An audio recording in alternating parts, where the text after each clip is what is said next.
What did you say? Wanted to go to the item summary. No, I wanna go to the paper, The the packet. packet. There you go, try that. And then it should give you. Yeah, I was just trying to get rid of this, Oh, but I yeah. can probably make this bigger, but. This is. You can.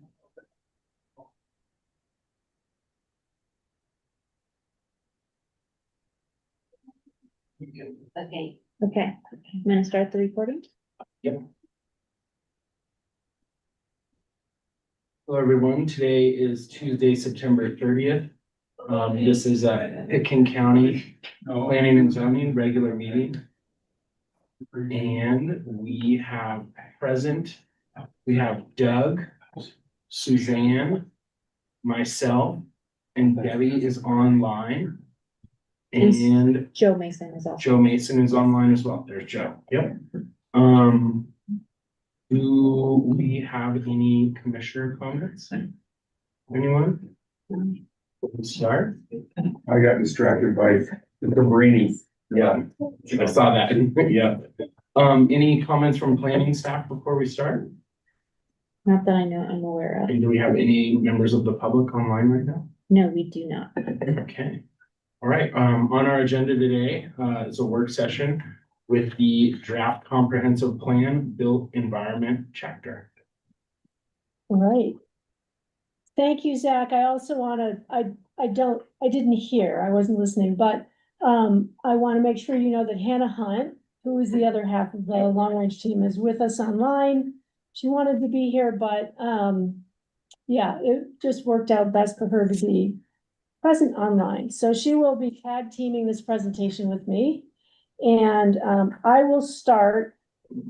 I'm going to go through several slides that you've seen before, but really just want to set the stage in the context for the comprehensive plan. For the next slide, I always like to start by grounding the work we're doing on the comprehensive plan in the BOCC's Vision 2050 goals of implementing bold climate action while balancing our economy, preserving our rural and wildlands, and supporting an equitable and affordable community. So it's always good to just go back to that to get grounded before we launch into the details of the meeting. So next, the meeting purpose this is the second of 2 work sessions that we've held to give the Planning and Zoning Commission an opportunity to review and comment on the draft comprehensive plan prior to formal adoption by the Planning and Zoning Commission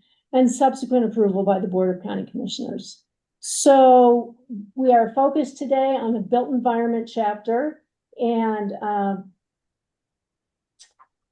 let's see, yeah, really we're going to be focusing on the chapter specifics. The policies are the areas we're going to focus on rather than any other content within the chapter. And we're going to ask you to weigh in on whether any clarifications are necessary and to identify any policy areas that may have been missed in this initial draft. Your input is going to be taken along with input we've received from the work group, the Board of County Commissioners, community at large, and incorporated into the final draft, which we anticipate bringing back to you hopefully in December of 2025 for formal review and adoption. So for the next slide is another one you've seen before. This is the table of contents in the comprehensive plan. And I'm not going to go through all of the chapters, but I want to make you aware of the fact again that chapters 3 through 6 are the chapters that contain the policies. They're the policy heavy chapters in the plan and the ones that we're focusing on in these work sessions. You reviewed the existing conditions chapter 2 and natural environment chapter 3 in early September and gave us some great feedback. And as I said, today we're going to focus on chapter 4, the built environment.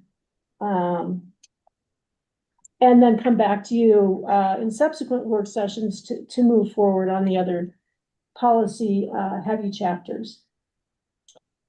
You've also seen this slide. I'm not gonna run through the whole thing. But I just wanted to focus on the far right column there, the highlighted in yellow with the arrow. Basically, to say that, you know, we've spent a year and a half compiling a lot of information, existing conditions, working with, oh boy, there goes the slides, yeah. Working with the community to develop the comprehensive plan content. And with all that input, we've developed a draft of the comprehensive plan. And now are in the stage of launching the draft plan for public review and your informal review. Right, in work sessions, with the intent of coming back to you, as I just said, later this winter or early winter, late 2025, with review of a final plan for adoption by you and subsequent approval by the Board of County Commissioners. We only have a couple more slides that you've seen before. I won't dwell here, but again, we wanted to just walk through the roles, acknowledge the roles and responsibilities that have been a part of this Vision 2050 project.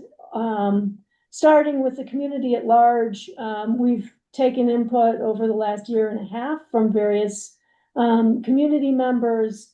The Vision 2050 work group has been really instrumental in moving this project along. At this point, they are going to be moving forward as representatives of the community and really helping with public outreach over the next several months. And then ultimately, they'll also be involved as a work group again, when we get to implementation of the comprehensive plan, moving into code amendments. Did that mean in the winter, they'll get involved again? Yeah, we're anticipating early 2026 winter time is our hope. So we'll get into the timeline again at some point here, but so again, the arrow is pointing to you, the Planning and Zoning Commission. You know, I think that your role right now is to review and provide feedback to staff on the draft comprehensive plan. And then when we bring the revised plan back to you, December 2025, you'll be reviewing and adopting that plan, and then acting as the formal recommending body to the board on those land use code amendments that will follow, right? The Board of County Commissioners ultimately will approve the plan and then review and adopt the building and energy code amendments that will follow. Building and energy code and land use code amendments through the public hearing process. I think you're all familiar with that whole process and have no questions on that, okay? So then this is the last slide I think we've seen several times before moving into more content in this chapter. And this is just to emphasize the fact that we have all along really made an effort to have a fairly robust community engagement aspect to this project. And that community engagement is continuing as we speak. We've made a real effort over the summer and into the fall to have in-person pop-up events, tabling events throughout the community, and had pretty good response to those events. We have a digital engagement option. We have a story map on our website, a survey that's online that we encourage anybody and everybody to take to weigh in on the comprehensive plan.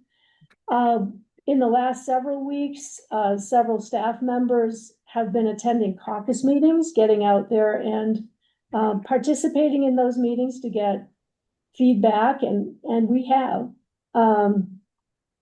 We also have an upcoming community mapping charrette and I'll give some details about that at the end of the presentation. And then we're also doing some targeted stakeholder outreach. So really making an effort to get community input at this draft plan stage that we will then take and incorporate into a final draft to bring back to you. Where is the story map, the digital story map? I'm not sure if we have a slide of our web, it is on our web page, the 25th Vision 2050 webpage, which I am not gonna be able to give you the, That's okay, I just wanted to, I But can find it. yeah, or I will send it out after this meeting.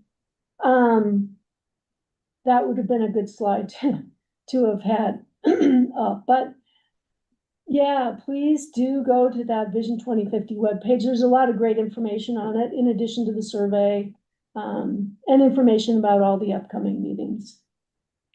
So unless there are questions about that lead-in, any part of that, I'm gonna turn it over to Hannah Hunt just to give us an overview of the built environment chapter. Take it away. Great, thanks, Ellen. So last meeting, we spoke about the natural environment, and the other side of that coin, like we talked about, is this chapter, which is the built environment. And to kind of set the stage and really reinforce that aspect about how the natural and built environment interplay, we've been using this image that we're calling the rural-urban continuum. So this is a are you able to hear me? I see Bonnie up close. Well, Push the button. Okay, try now. Okay, can you hear me? that's better. Better, thanks. I'll just, I'm not sure what you all heard, but so the rural urban continuum, this is showing aspects of the way that the built environment and the natural environment are very interconnected for our county, and specifically as we think about policies related to the built environment or in support of what we as a community want to preserve and protect in the natural environment. And so this slide is really showing that our current land use patterns are really structured around this delineation between an urban landscape and a rural landscape.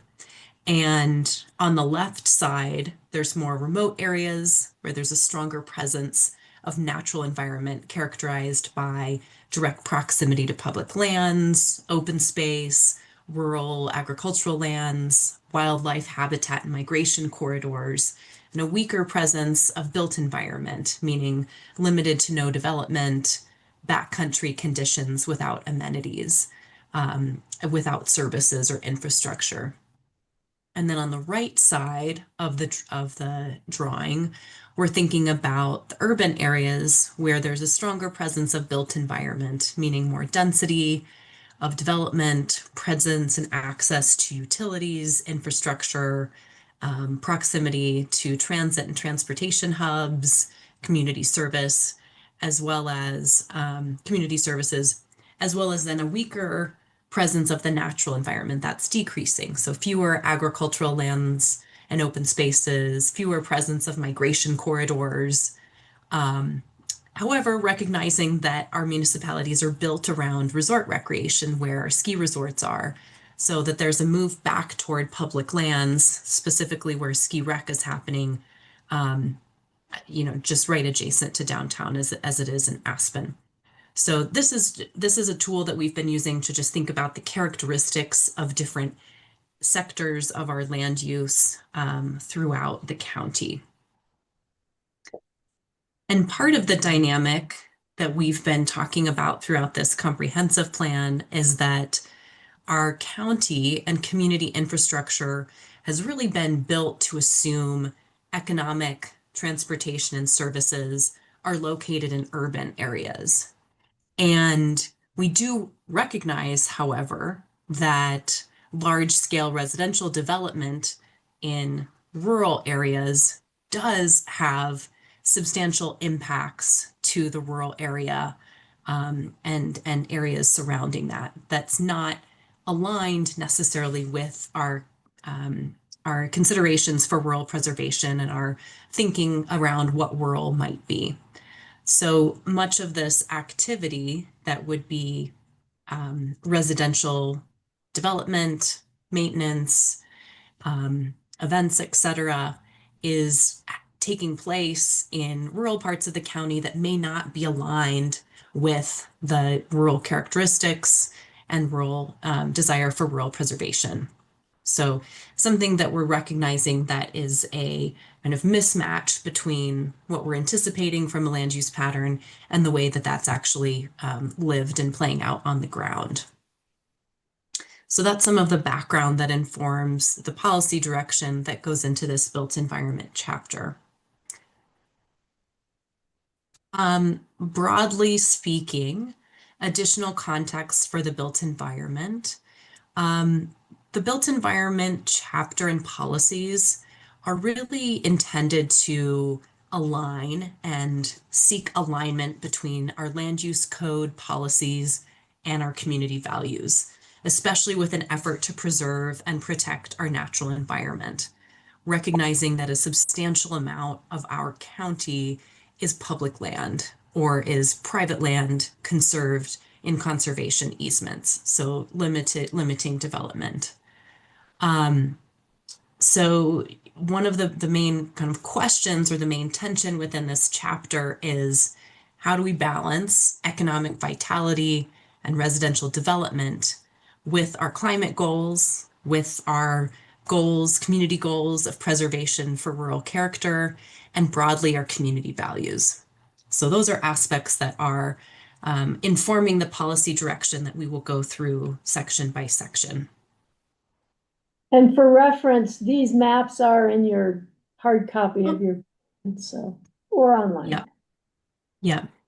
These maps are a part of both the existing conditions chapter, which is chapter 2, as well as part of the context within the built environment, within the draft plan.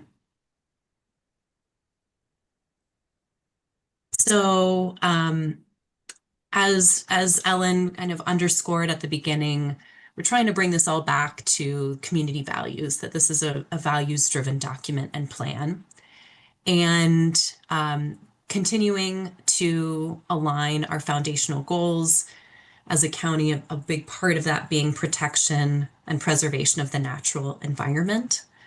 This chapter, the built environment, carries forward many policies that are currently present within the land use code and land use code policies, carries forward many of the policies that are in caucus master plans, the 2003 comp plan, as well as is supported by many other county programs. So climate action, building and energy code efforts, current work of ComDev and ComDev staff. So this, as with many of these sections, but especially here, we are bringing forward the recommendations that the Community Growth Advisory Committee had, feeding in the work of the caucuses, the caucus master plans, having that layered in with our existing county land use policies, as well as feedback and analysis that we've learned along the way from stakeholder and community engagement. So a lot driving this. So this table shows on the left the 8 policy areas that are topic areas within this chapter of the built environment, and how they connect and relate to the values that are present within the Vision 2050. So you'll see that all of these are captured and related to bold climate action. Many of these are related to the balanced economy, as well as rural preservation and equity and affordability. So really tying in and weaving the policies with the values that we have espoused as a community. Similarly, this is about the cross-cutting themes. So many of the chapters within the comprehensive plan have complementary policies that are getting at a similar aim, but maybe cross-cutting and located in different chapters. And so again, on the left is those 8 policy areas and showing how those goals and policies may be supported by other areas of the plan. And you'll note that all of these are checking the box of the natural environment in the same way that the natural environment policies were reflected in the built environment. So what we do in one has real impact on the other. And as well as connected to community and economic health, and many of these connected to the regional approach chapter, that this is kind of, here's how our work in Pitkin County impacts our region at large. And then I'll note on implementation that we mentioned this last time, we will be coming back with specifics on the implementation strategies. But broadly speaking, that will fall into these 4 categories, which are code updates, land use and building code, carrying forward actions associated with other county plans, think hazard mitigation plan or the climate action plan,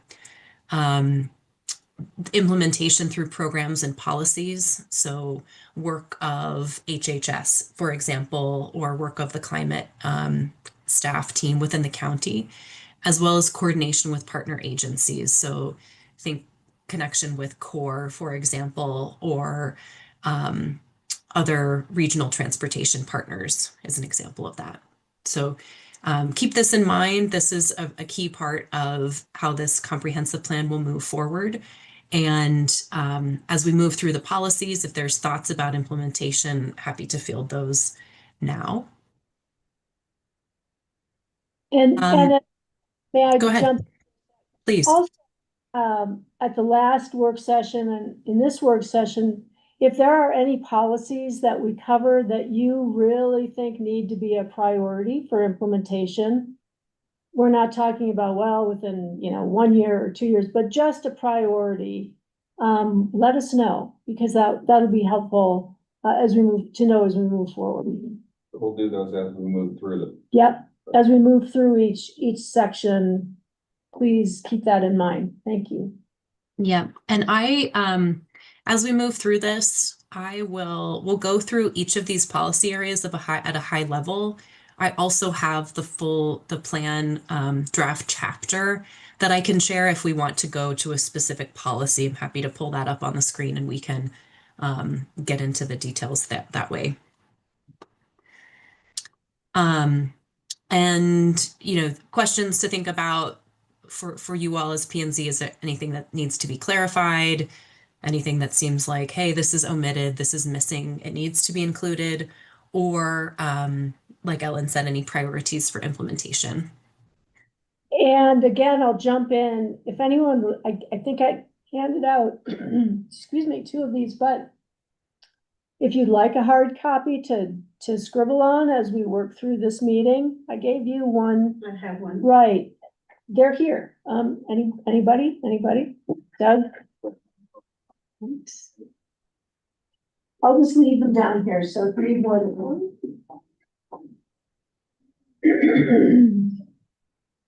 Thanks. Okay, I think we're good. Great.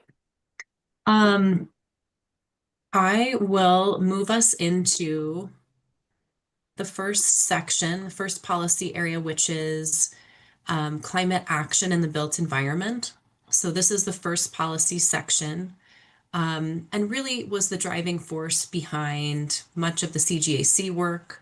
I've put on the screen too the climate action goals that are countywide, that are reduce annual greenhouse gas emissions by 90%, work regionally to adapt to climate change, and equitably involve stakeholders in climate change mitigation and adaptation work. So that's helpful, just big context, that those are the county goals that the commissioner set related to climate action.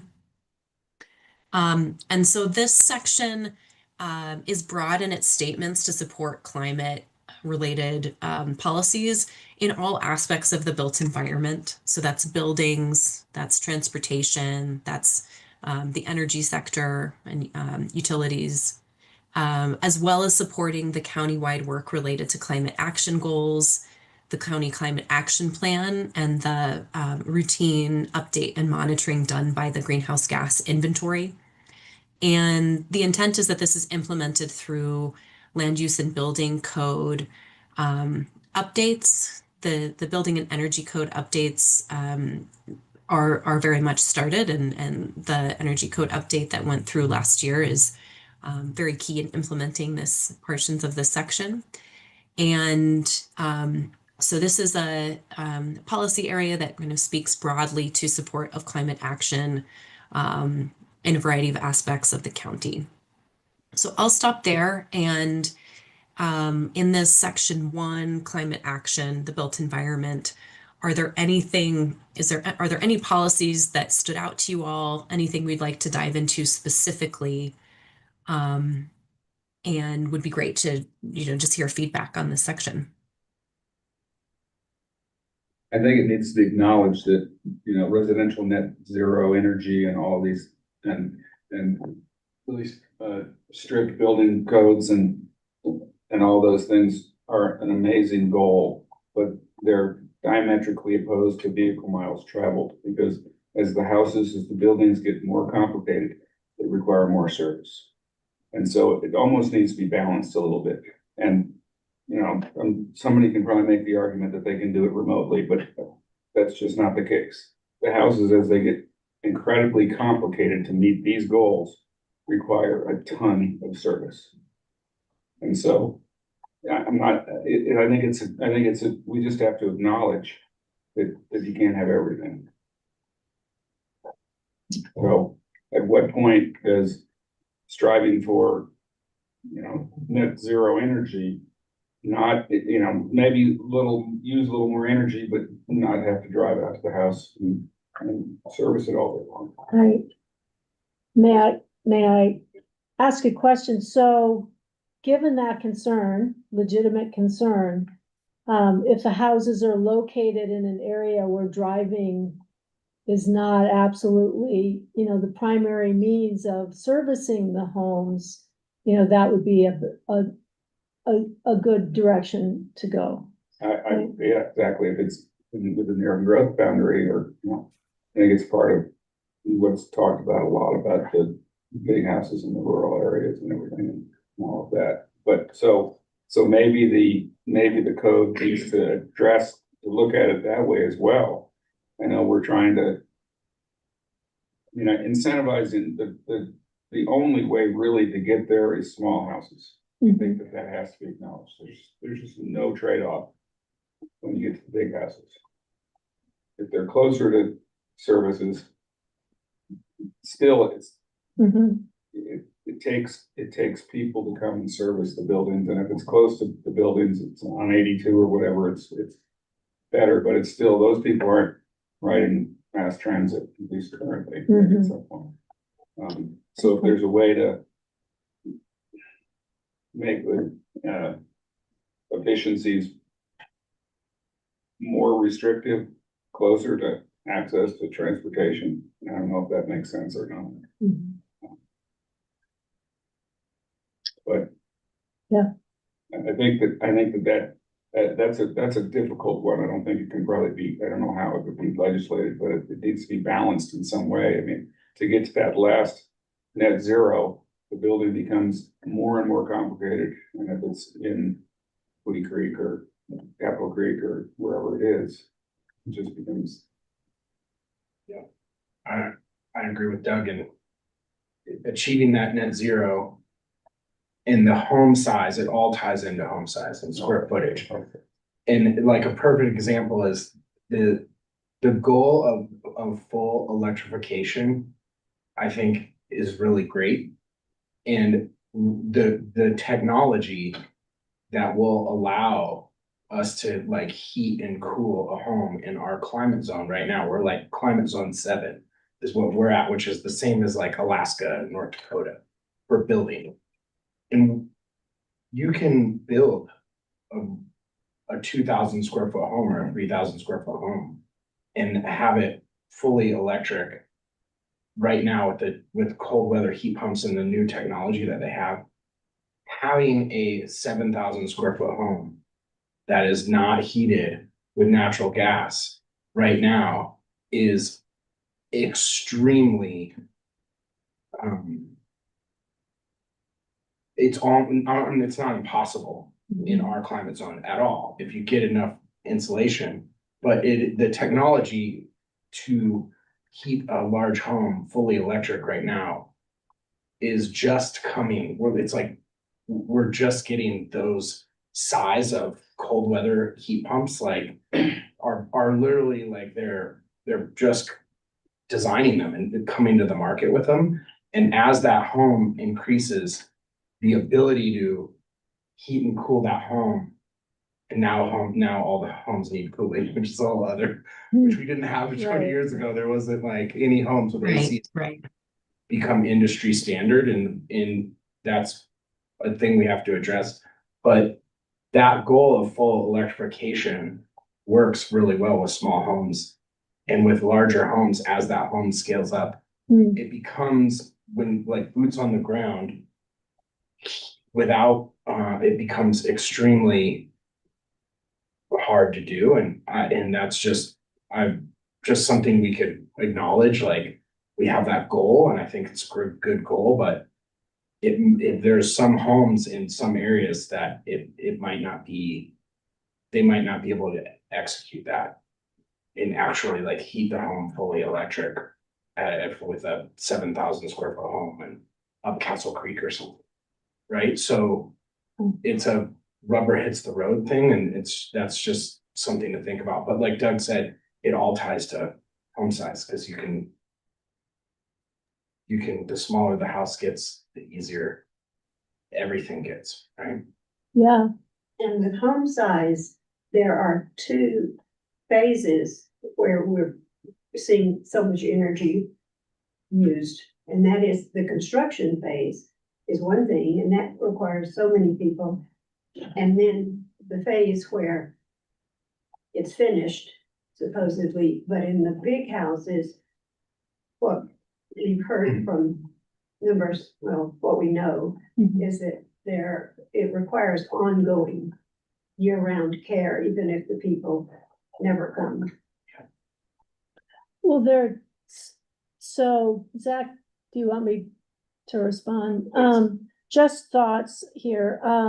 There are several aspects of the built environment chapter that incentivize, encourage smaller homes, and perhaps some of those have to be stronger than incentives and encouragement. If in fact the smaller homes are really going to be required to get us to make us able to achieve our climate goals.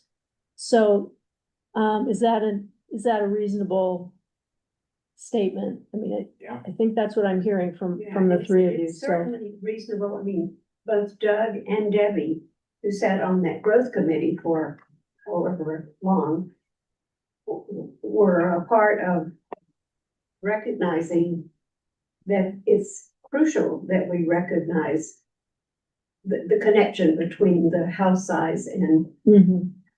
the negative effects in so many ways on climate change, having to do with climate. So as we go through these sections, we'll be able to point to some of the policies that have been drafted to try to address home size as it relates to those impacts and our desired goals on climate. So as we get into those policy sections, maybe you can help give some feedback as to whether they're, are they clear? Do they need more, is there more? Do we need to modify the policies to make them stronger? Are they, are they addressing our needs, or do they need more work? I So, remember at some point in this process that there was a comparison between, I think it was the energy needs Yeah. of a house while it's being built, and then how much more it takes after that. And the number that comes to mind is 70% more. Am I off on that? Hannah Hunt is our chief. Hannah Hunt is the one to ask that question of. I don't remember the exact numbers. Hannah Yeah, Hunt, I don't have that number, Suzanne, exactly in my head, but there's certainly a substantial amount more. I'd have to check the study, but And point taken.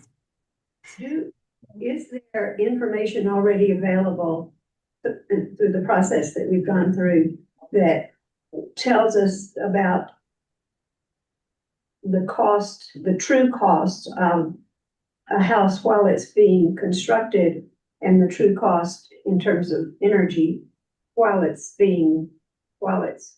can't say it's being lived in, but after it's completed? Yeah, comparing the efforts related to construction versus the ongoing maintenance afterward. Yes, we have looked at that. Okay. Yeah.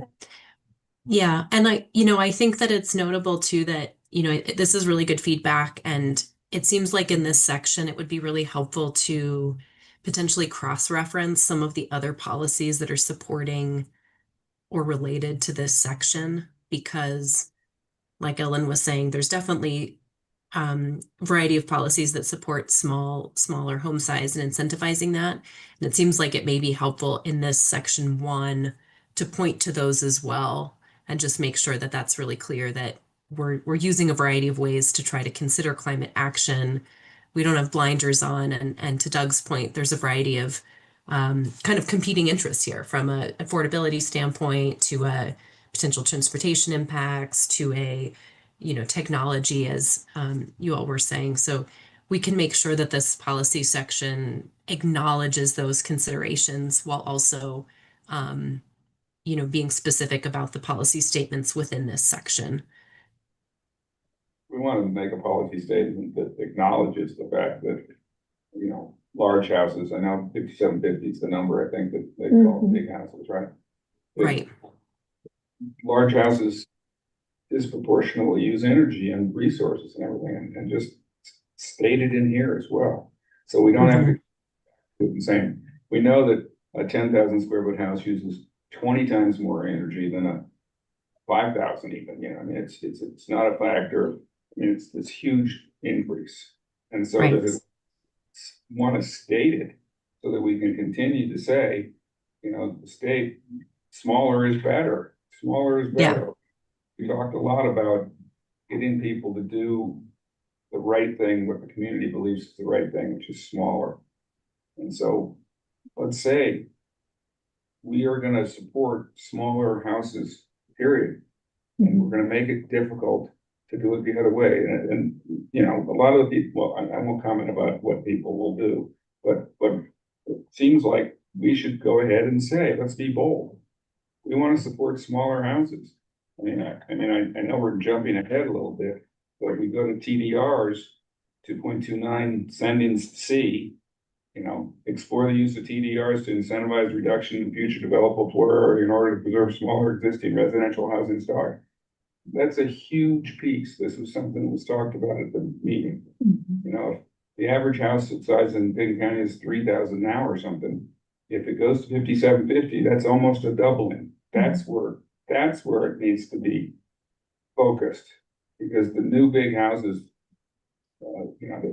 there's X number of them, but really the growth is going to happen in the redevelopment of the existing stock. That's what I learned on the housing community, right? And so, to me, that one needs to be really focused on and thought through and figure out how to make that work, so that we can go back here and say, we want it smaller. Let's just say it. Big is bad. Yeah. Because you cannot get to residential net zero, period. I mean, the reality is it's not. I mean, the guy from, I don't remember who spoke to us, wasn't August. Rocky Mountain Institute. It was the other guy, but he said, realistically, no, you cannot get, like Zach was saying, you're not getting to residential net zero. And just to put a net zero and jump through a bunch of hoops to get to net zero on your submitted building permit, and then have 50 people there 5 times a month to service the house, what do we really gain? That Debbie Well, that's Kelly, what I would say. our newest member, I remember well her anecdotal, advice or observations about what she was able to see. Debbie, I don't want to get you fired anywhere, but. It's what- okay, I'm retired now. What she was able to see working with landscaping about what the inside of a finished house required, how many trucks were sitting outside of some houses. It was something like 20, 22 Yeah. every single day, just to maintain it and keep it going. Yeah, one of the other things that we talked about was maybe a large family building a big house for a lot of generations of people.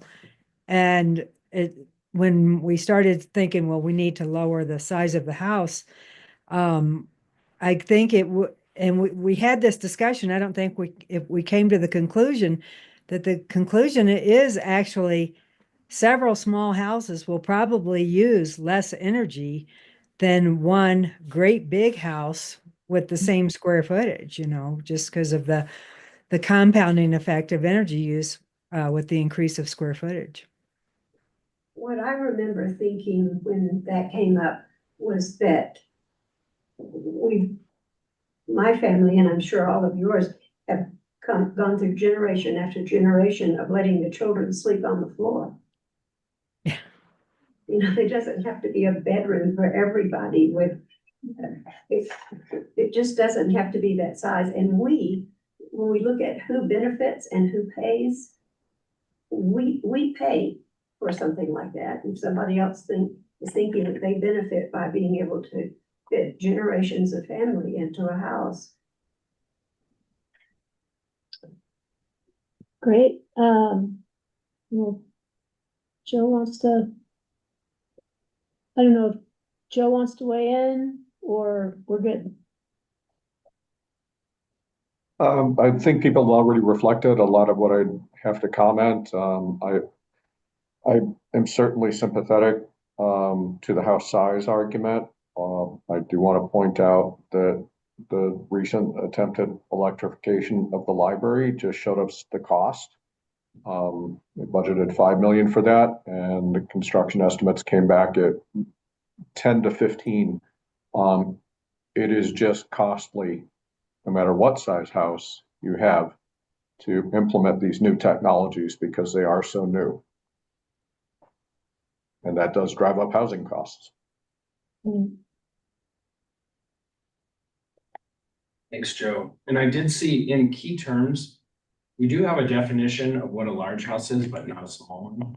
I don't know if that is something it's a good idea to put a number on, but once you put a number on it, I think finding that number, it may be counterproductive, or it may be, if we want to say 2,500 or 3,000, some people say that's not even in the ballpark of us, that's a complicated thing, but I did notice that one, we have a definition for one, but not for the other. The growth Really good committee point. took Yeah. that head on. Yeah.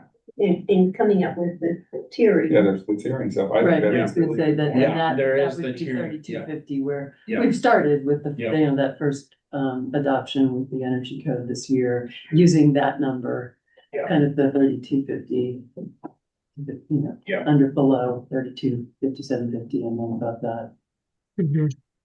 Yeah, good note. I'm sorry. to think through, but a good clarification there that, yeah, we call out large, but don't define small. So, and it looks, yeah, we do have some direction through the tiering, Yeah. discussion we had. So that's a great clarification. Thank you for that. Can we Anything else? think about specifying large and small in terms of energy footprint overall? Because isn't that what we're after? Yes, if we do a true, I'm saying yes, and these people should answer it. But if we would need to do a true accounting of the cost, in terms of what meets our community values? And would we rather pay more to electrify the library? Or would we rather raise our children in a different set of circumstances, climate-wise? For me, if it doesn't meet top standards of climate control, then it's not worth anything. Yeah, this is a thought that's a bit outside what we have here, but another element of the problem seems to be providing for a dormancy characteristic of an unoccupied house. It is knowable whether the energy systems in an unoccupied house are working at full capacity or half capacity, or whether the snow melts on or not. And perhaps we should think, I mean, this is for way further down the road, but think about how to monitor kind of dormant energy usage and provide for what I would call a dormant state of a house that it goes into when the people aren't there, for weeks or months at a time. I think Holy Cross provided a whole lot of a whole lot of information about energy usage at the growth committee on that. They had amazing data, and I think the reality is the biggest houses, there's no change in energy usage year round. Right. And no substantial change. Because the artwork and the furniture and everything, so the temperature is controlled year round, to protect the finishes essentially. So it's the same temperature. The air conditioning runs every day in January when the sun comes in, all the glass, south facing, west facing glass, and the heat runs at night. What architects told us, what they called it was a dueling heating and cooling system to protect artwork or fine woods or leather furniture. Yeah.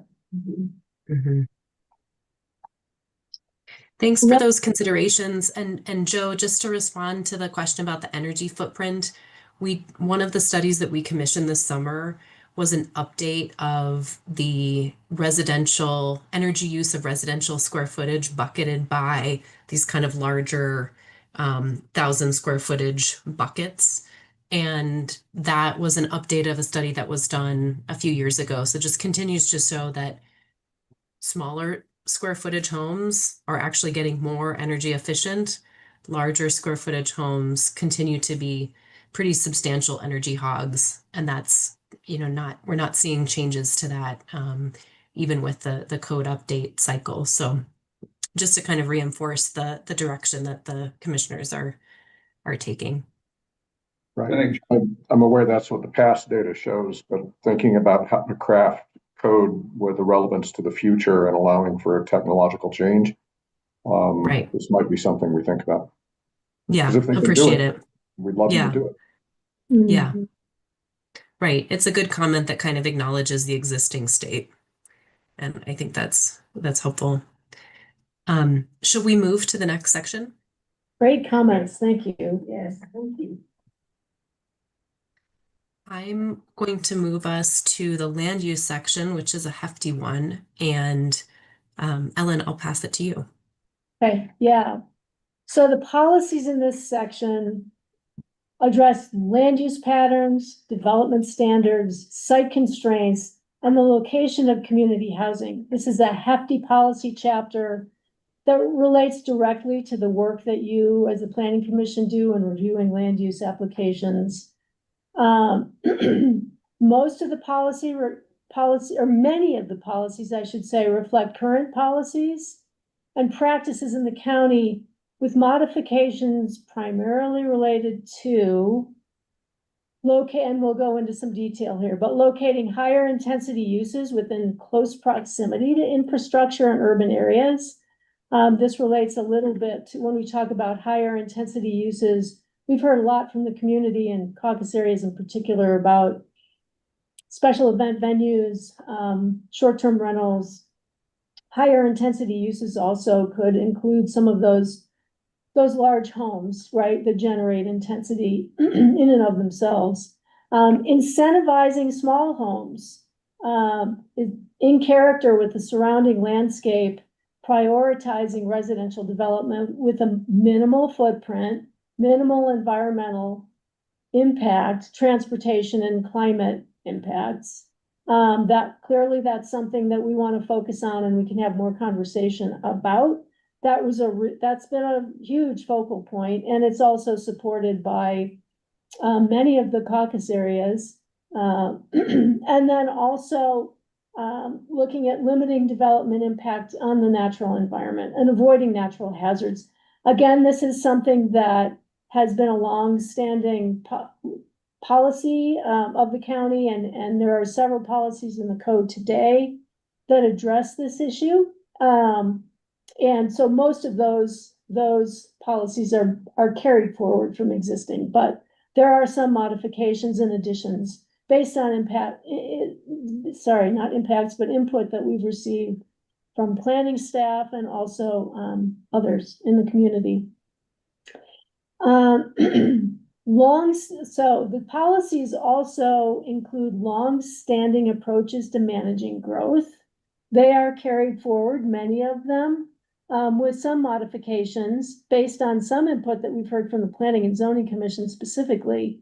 And then also with the addition of managing intensity as a new element that was identified as part of our Community Growth Advisory Committee work, right? So there's a lot here, and I don't want to spend a lot of time talking. I want to get input from you. But again, in terms of implementation, we anticipate carrying forward several of those land use code policies that exist, but also implementing several land use code amendments. And that is going to require a lot of work ahead, but good work. And I think that will be necessary to move forward, carry forward the direction of the CGAC and to implement community values and goals that have been clearly stated. So with that, I'd love to hear your input on this. As I said, this is a hefty chapter. And I don't know if you want to go through it section by section. Oh, let me note that we will not be covering the community housing element of this particular section of this chapter. Community housing is included under land use, and that is such a significant discussion. And we are going to hold off on that particular aspect of the land use section here until after our community open houses have taken place in early October. We'll be able to then bring the input that we receive at those open houses back to you to include as part of the community housing discussion. So we're not going to talk about that this evening, but all of the other sections under O2 land use are up for discussion tonight. So again, hefty chapter. Maybe we start the first section under land use is land use patterns, and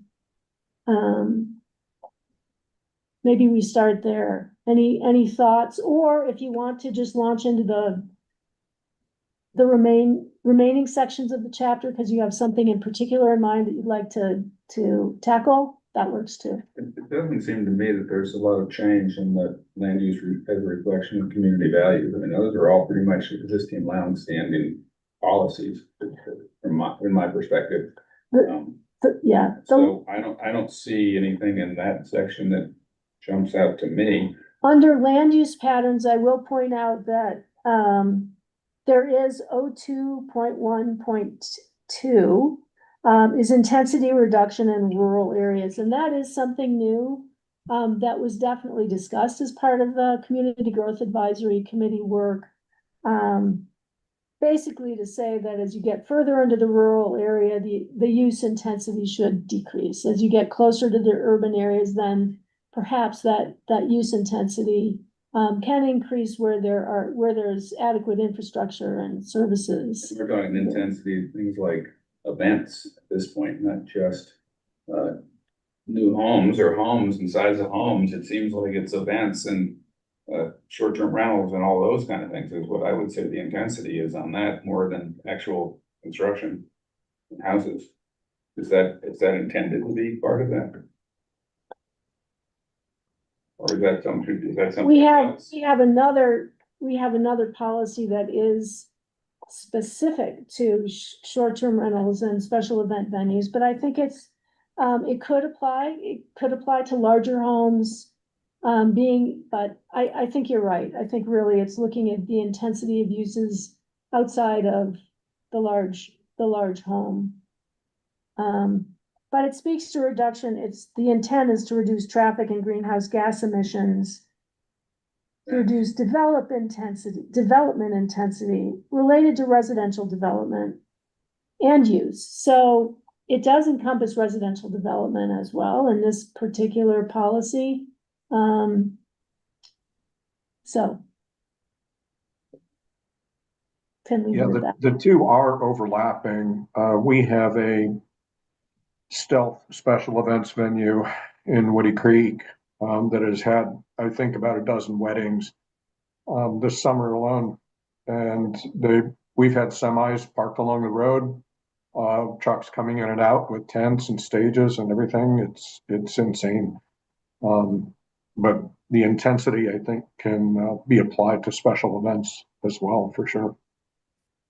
I will point out, so yes, it can be broadly applied. I think that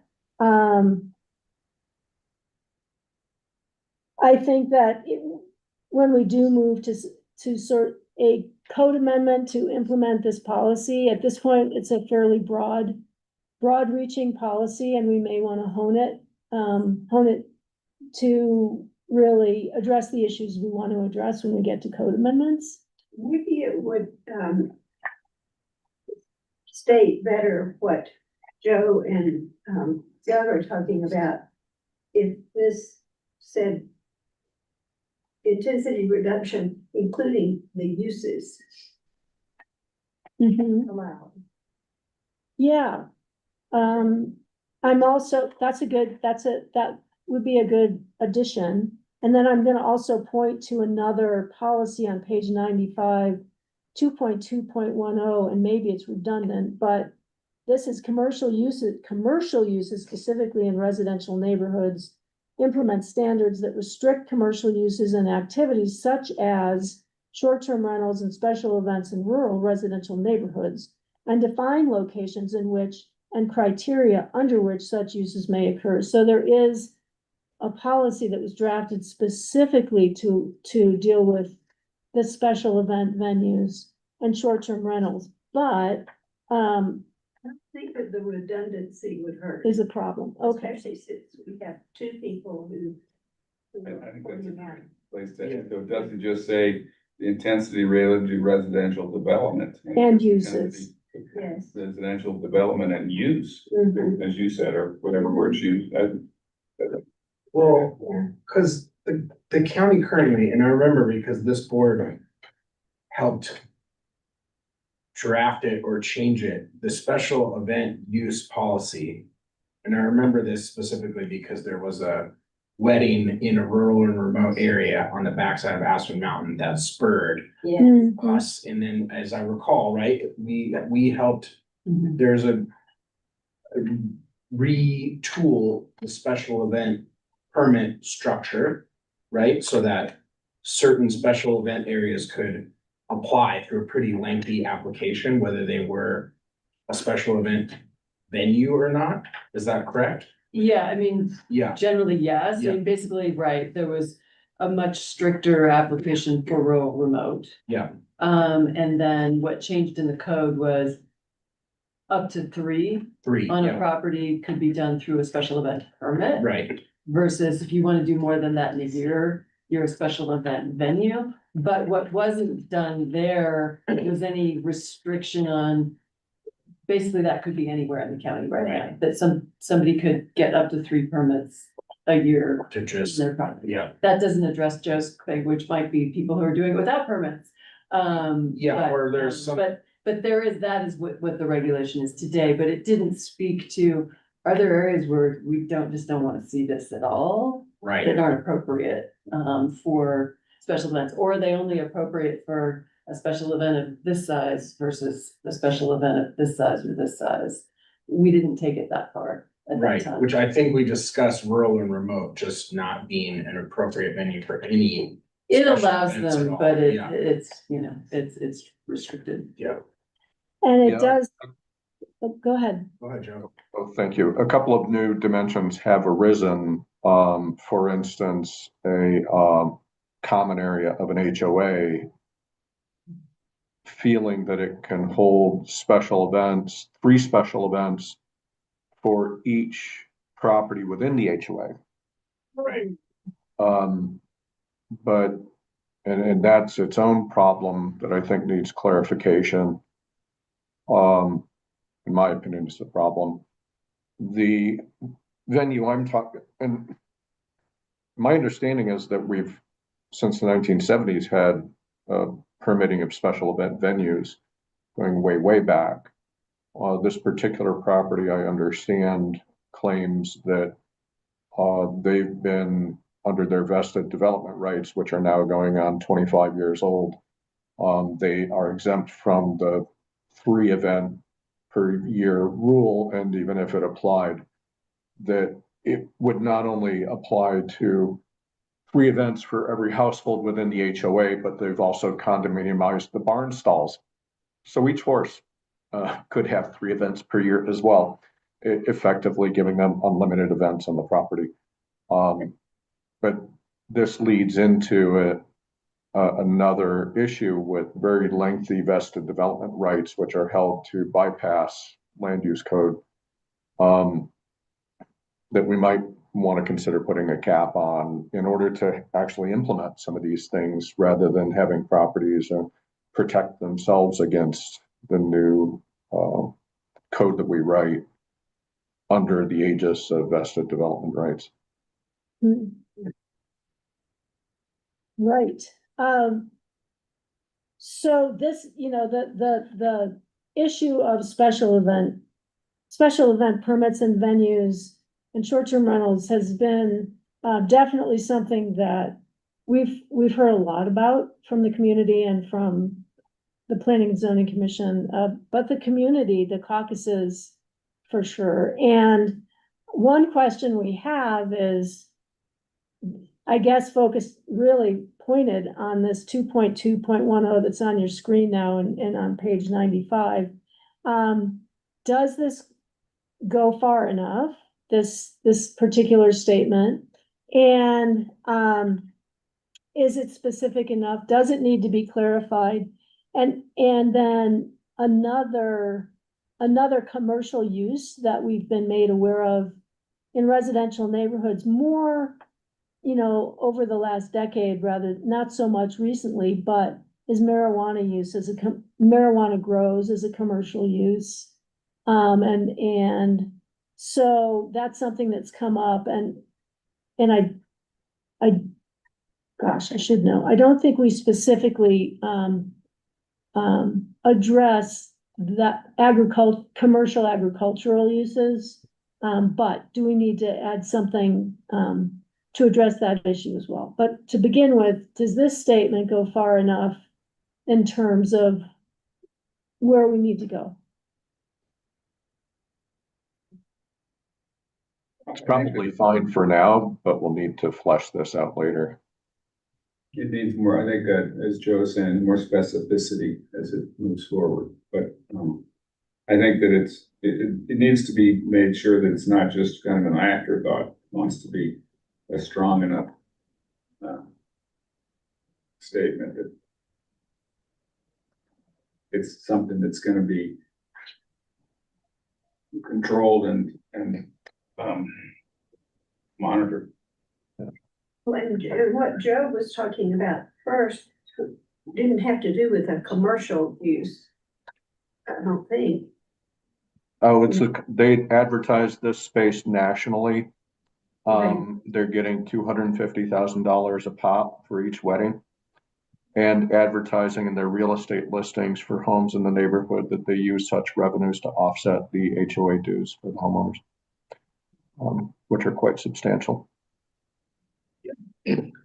Okay, And if I might just, one way also to elevate this would be to just identify that this is something that from an implementation priority standpoint might rise to the top. And it sounds like that's what, just from the room, sounds like this could be a priority if I'm hearing that correctly. Yeah, and thankfully, I don't think this venue has discovered the allowance for helicopter access.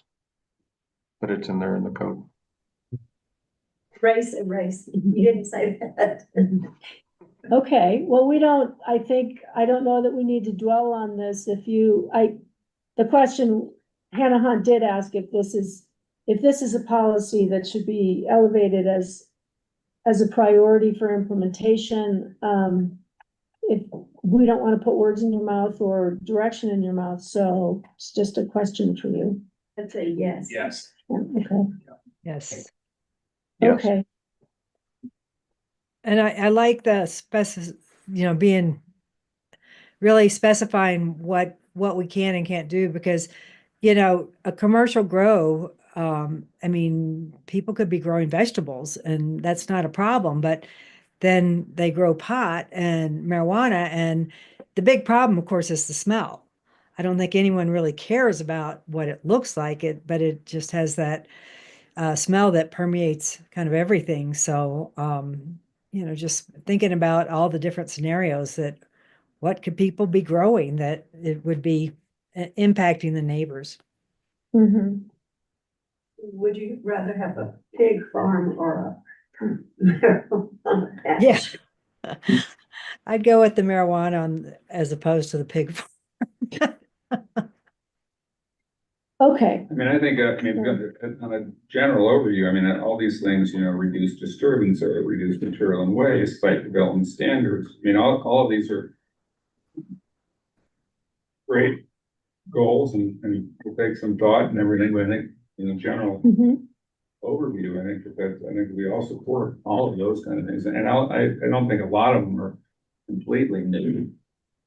Right? Most of them are. The next step is the harder piece, probably.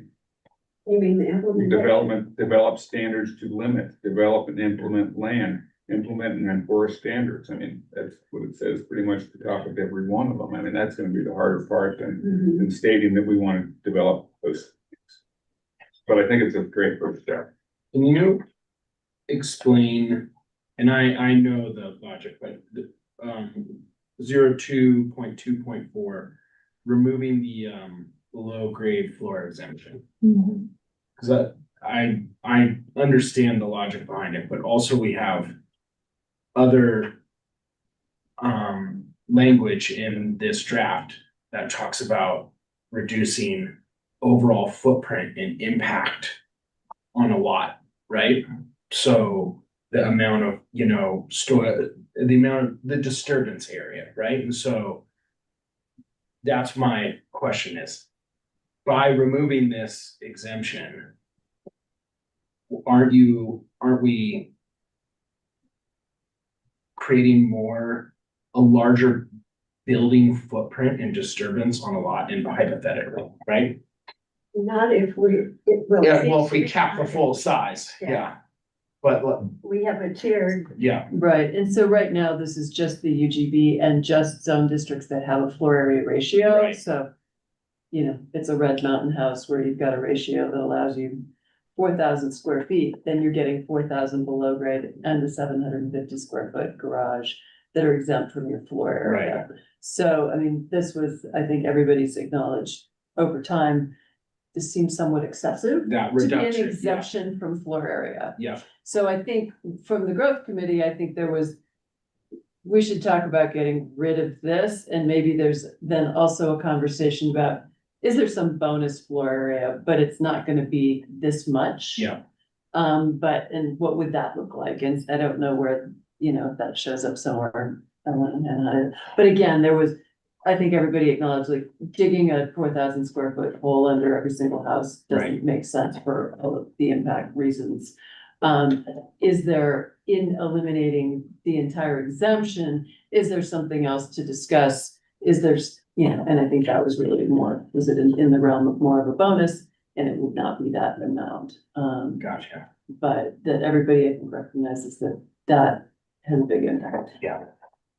So the 2.2.3, addition considerations for additional floor area. That exceed the, you know, maintain a separate floor area allocation system to allow for residential development that exceeds the residential base maximum floor area, which would be 5,750, unless it's FAR and it's a however many square feet you get based on the square footage of your lot, right? And but to never exceed this 8,750 or the 9,250, is that accurate? Correct. Mhm. Would not exceed the final Right, maximum residential square footage. Correct. Way big, plenty Yeah. big. Okay, so that was my understanding of that, and that's kind of addresses what, Zach and you were talking about. And so again, for a smaller Red Mountain lot with a limited, you know, based on the ratio, a limited floor area, Mhm. they're probably not even getting to 5,750. Right. In most cases. right, Whereas now, after 5,750, you know, they're dipping into TDRs or growth management, you know, trying to, you know, get to whatever that maximum is today, the 9,250 today. But with minus that exemption, right, Generates TDRs anyway. Okay. right. So I will just point out that there's several aspects of the CGAC recommendations that have been reflected in the policies that are in this section. And, you know, pointing out on page 94, limiting exemptions from growth management system to 02.2.5 is something that the CGAC pushed for. And we even heard that from one of the caucus members last week, was that? They were like, you know, are these still achieving community benefits? Not so much, some of them.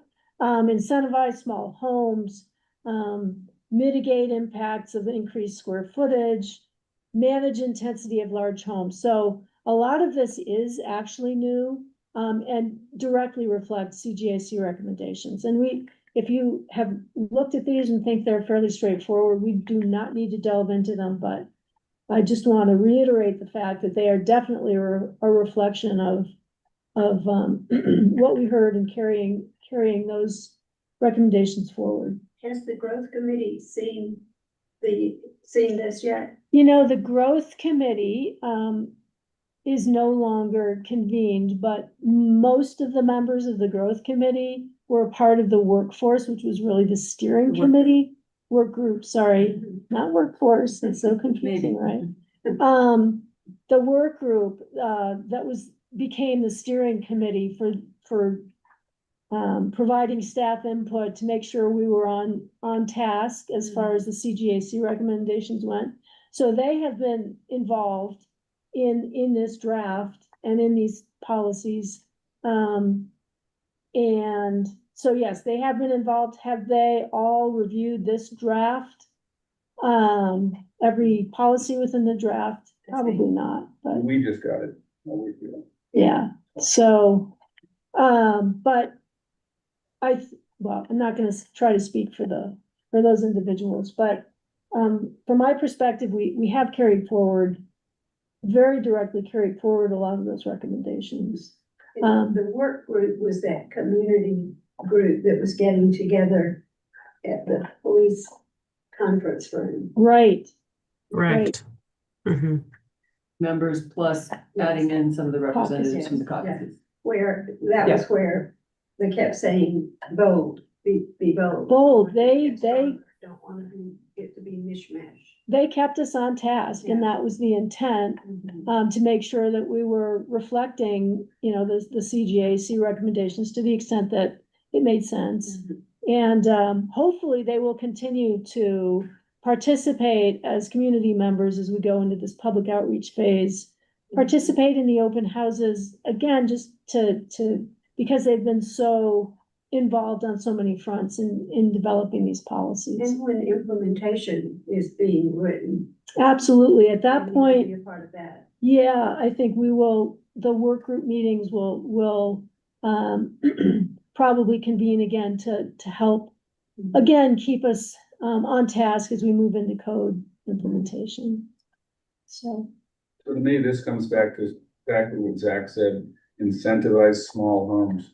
What's a small home? And Joe said something that I continue to think about is and it's part of this performance standards, is energy usage per square foot, or there's something about that, because we talk about how a big house uses more and a smaller house is using less. And I think Joe said something about defining small based on energy usage, and don't only put words in your mouth, Joe, but energy usage by square footage, or there's gotta be some way.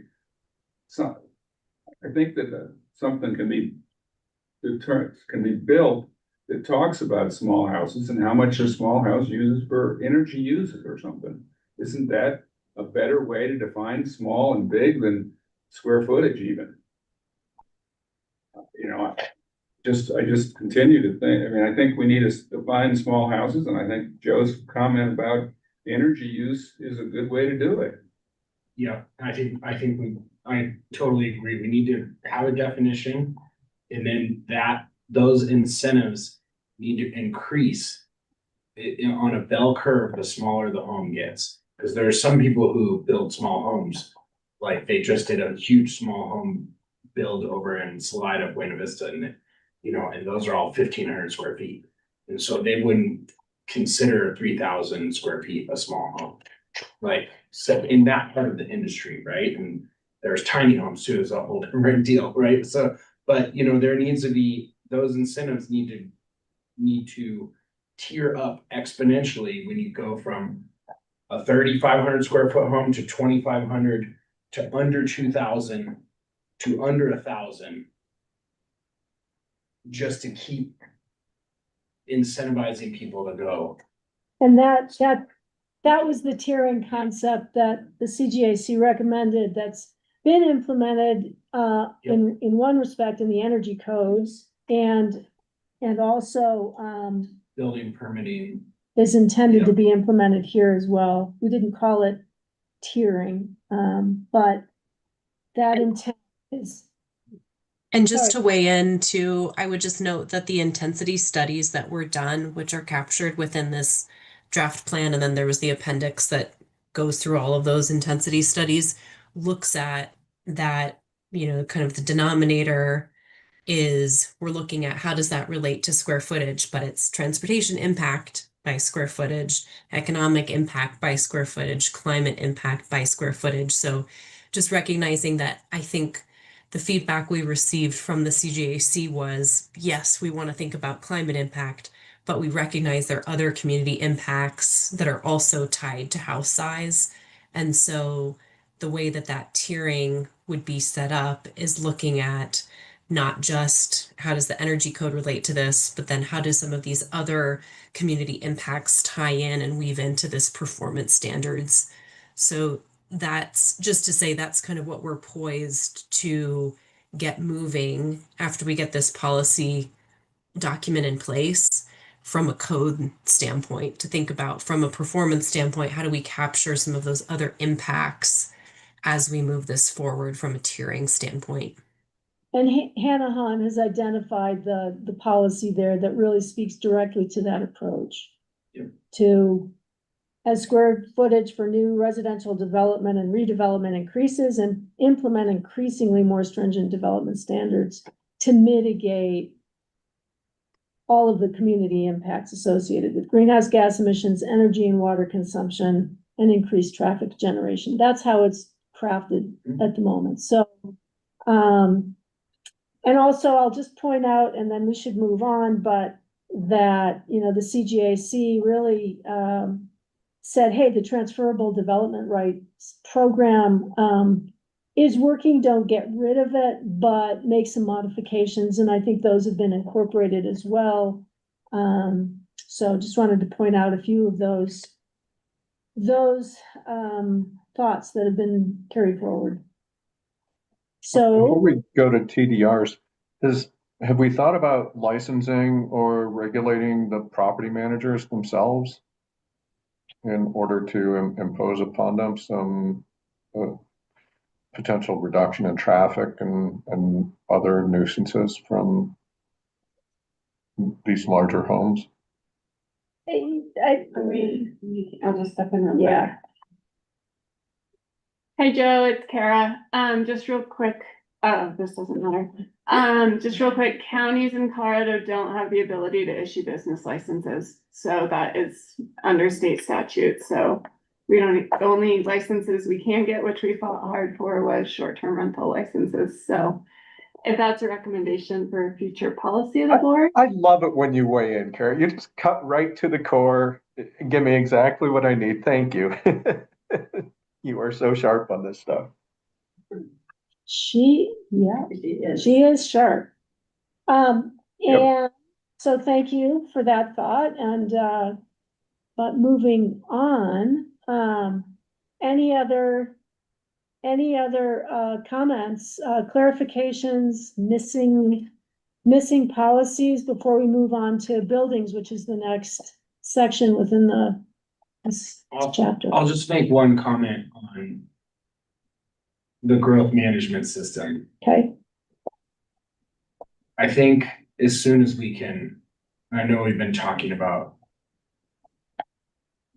tweaking, or I don't want to say fixing, but retooling GMQS in the growth management applications for a long time.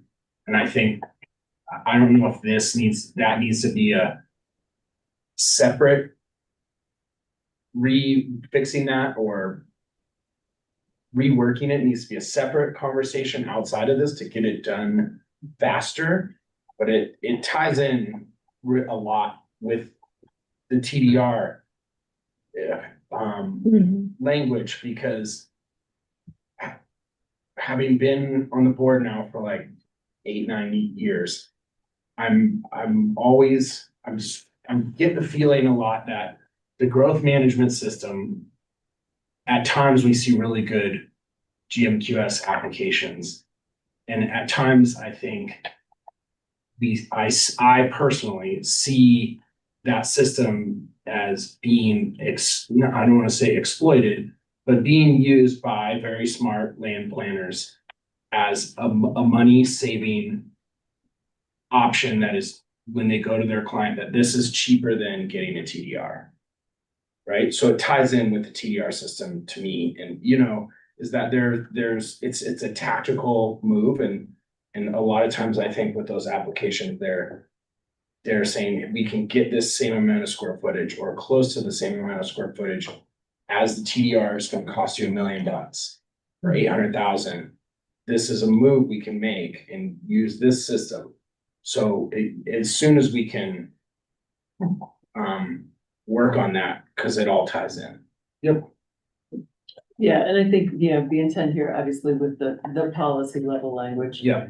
We're still not to those code amendments we've talked about for a long time, but I think the big piece here is that growth management is kind of back to what it was traditionally, which is the creation of new lots and parcels.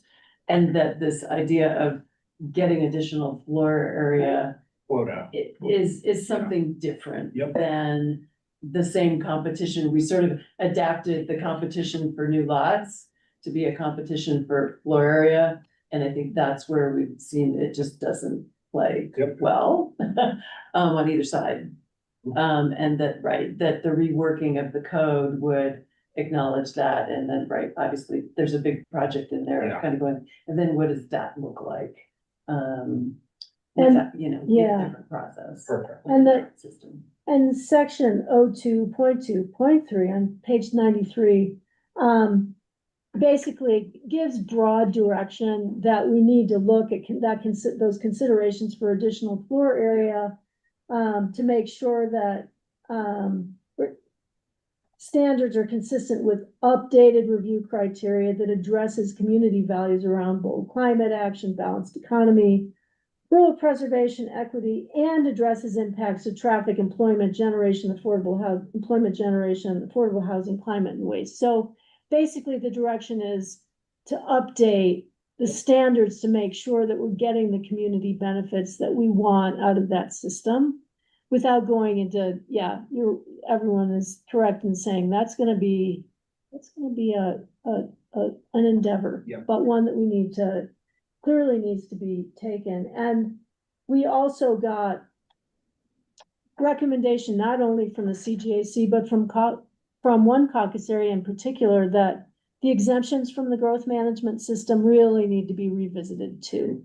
And so that's another policy direction here, recognizing that, again, we need to decide really what are the community benefits we're incentivizing through these exemptions.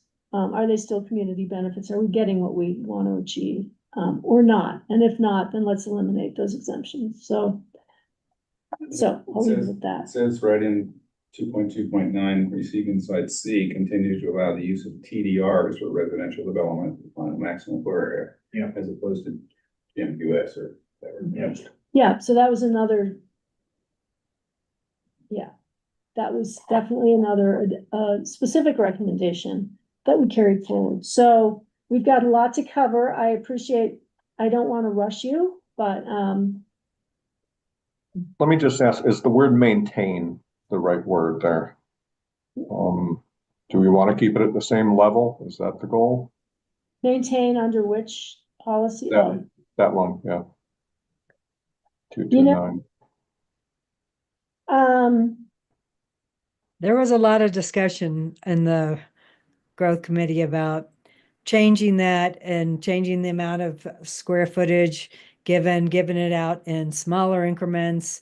There was, I don't remember it all, but it definitely got run through the ringer, and I'd like to kind of revisit where that discussion and seemed like that we had a consensus, somewhat of a consensus on changing it from the existing way it is to smaller portions. Is it still 2,500 square feet or did that get changed to 500? That's Randy Gold did a whole lot of work on that, and he had come up with a system or a proposal for Right. 500 increments, and there was a lot of discussion, as Debbie says, and I think we came up to a consensus. But there was also a very strong consensus that we wanted to make sure that the TDR program protected rural backcountry. And so it wanted to make sure that was not gutted in order to make these other changes. And I think that's where that maintain where it comes from. Well, and there's specific, under sending sites, there's specific reference to that desire to Right. maintain the program, to make sure that we don't destabilize or undermine the ability of the TDRs to preserve rural and remote lands. We But as I did, said earlier, I think C is yeah, for me, is equally as important. Because and I don't know the numbers, but how much rural and remote is left to protect versus how much square footage can be, how many houses can go from 32 to 5750 or whatever, some number in between. And it seems to me that there was talk of using TDRs in different ways to incentivize Yeah, that's what other things. this sending site C is, to me, is all about. I was thinking maybe continue to consider rather than maintain, because it sounds like there's still a lot of ideas up in the air potentially.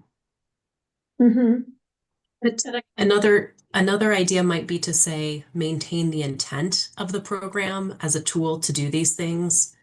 And then in the next section say, here are the different considerations as this moves forward. Because I think what we heard was really the intent of protecting through the TDR program. We really want to do that, but with some changes that might better achieve those aims. Yeah. Wasn't there discussion of how to use TDRs differently to address other issues? Not just for building. That has come up a lot over time. I don't know that that was specific from the growth committee report. A lot of the discussion was, right, sort of working still within the parameters of a TDR system that assumes you're moving, square footage as development rights around.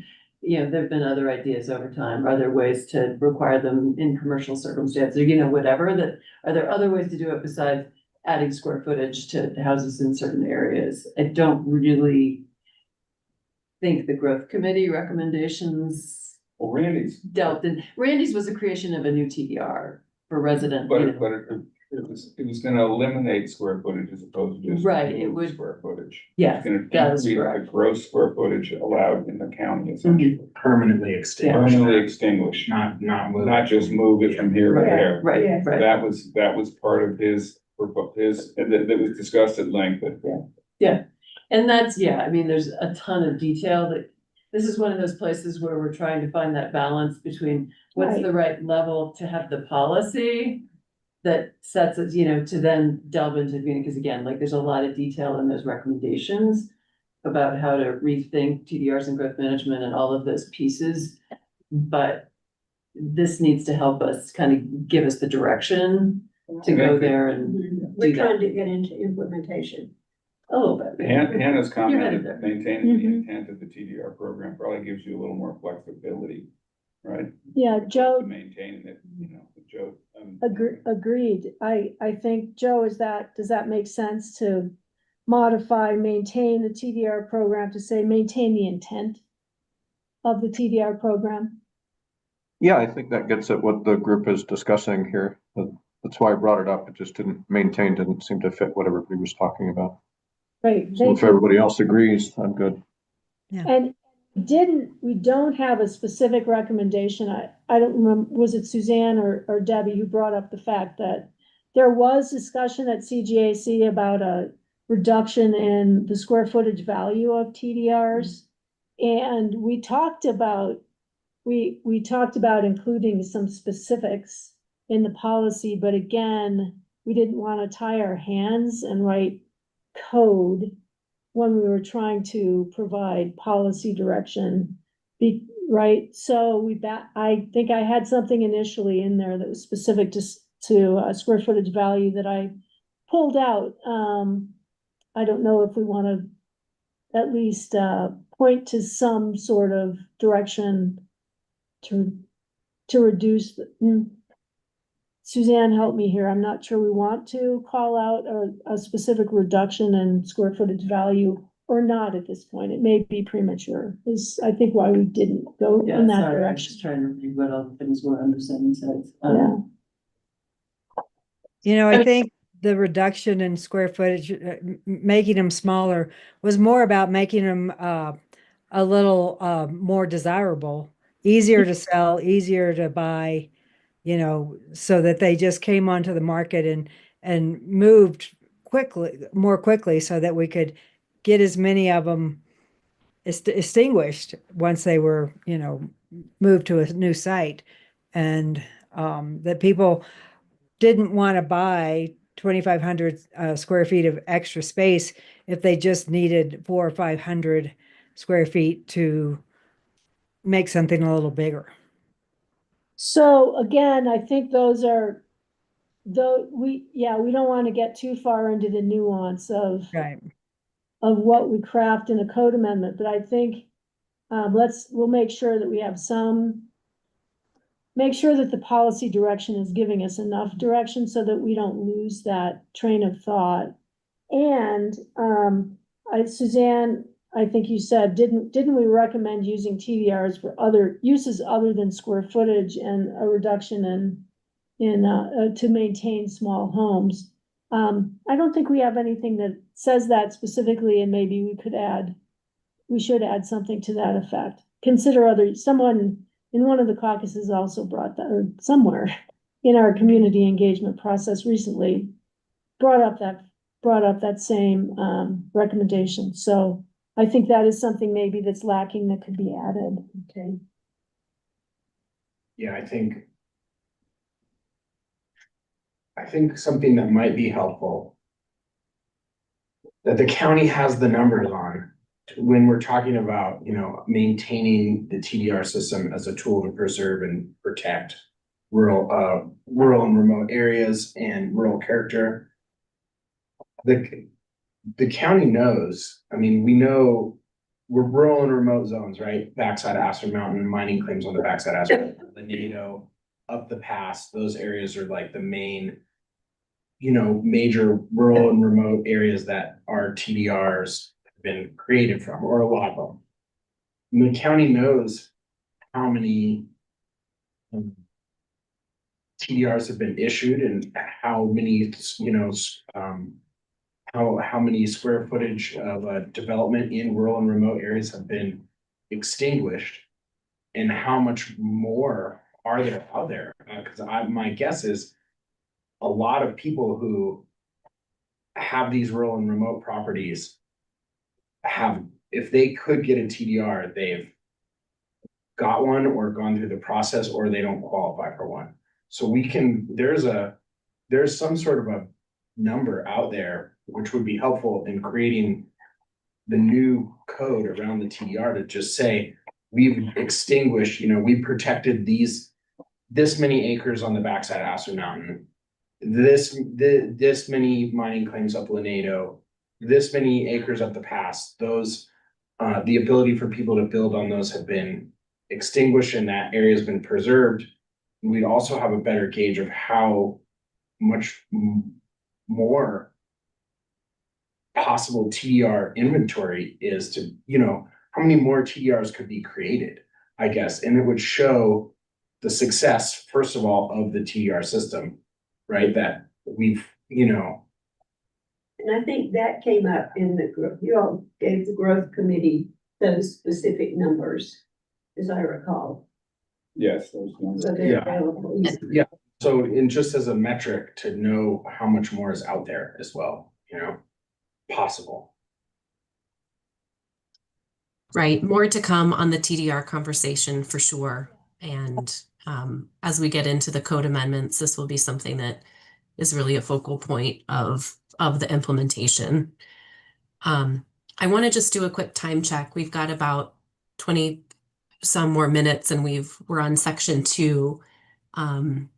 So should we carry on through these sections? Do folks have a little bit more time if we need to run through to get the rest of this chapter complete? Or I'll look to you, Chair, to determine how you want to do that.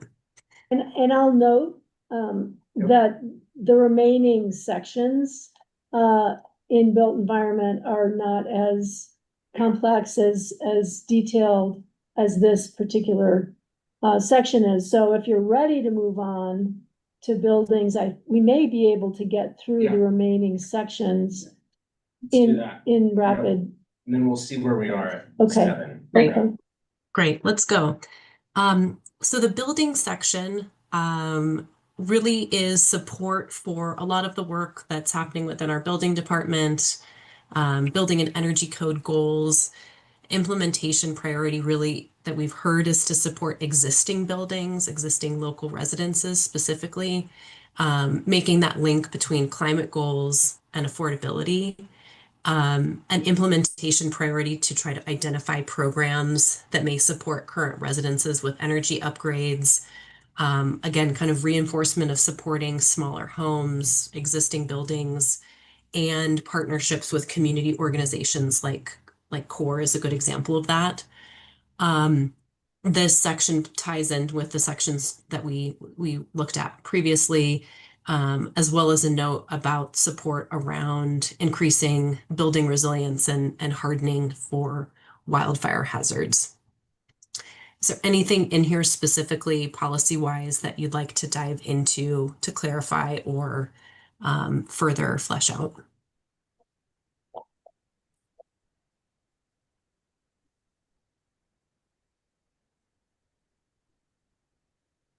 I'll just ask, in section 3.8, do you mean to go beyond the recently passed state wildfire building code? 3.8, the structure hardening and resiliency. So, yeah, I would say part of, and Suzanne or someone feel free to jump in here. Part of it is that we know that there's a new state code that we will be adopting. We've also had aspects of wildfire within kind of our code. So it's figuring out how to connect the dots between what's already present within our code and what the state is saying. So I think in general, making that relevant to our context and our building typologies, that may have some aspects that's to enhance what the state code is doing. But I don't think that there's intent to be, make wild changes distinct from what the guidelines are from the state standpoint. That's my understanding. I don't have anything to add to, I mean, I think that summarizes. In some cases, we may be more restrictive than the state code because we probably already are. And that would continue. Yeah. But that at least a minimum. Limited exterior energy use is already kind of in the works, right, with the code. Correct. Yeah, Correct. Yeah. And,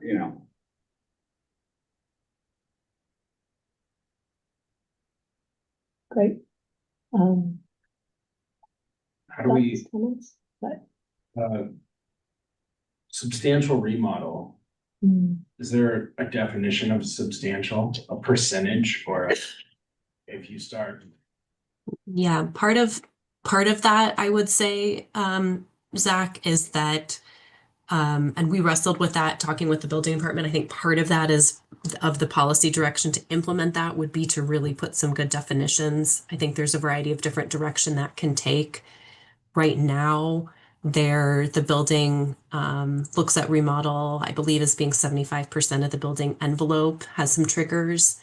But I think this is looking at that, not just about the building envelope, but as well considering other aspects of redevelopment, which may have site implications, for example, that are distinct from the building envelope. So policy is written in a way that gives us some flexibility to try to hit that from a variety or address that from a variety of different angles. And, that's where the policy language is a little bit of a balance of trying to really provide direction, but not hamstring us by, putting some number in place that then we'll go back later and say, hey, now that we've done the analysis, this number should be something different.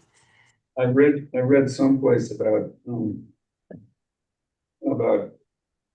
substantial remodel or demolition of newer homes, and I read it on my computer and I don't remember where that was, but it seems to me that there should be something that discourages somebody from scraping a house that's 20 years old. we do. Yeah. A question. Yeah, Doug, thanks. Sorry, thanks for that. I guess I wonder, to kind of put it back to you and to the P&Z board, is there a number threshold that seems appropriate?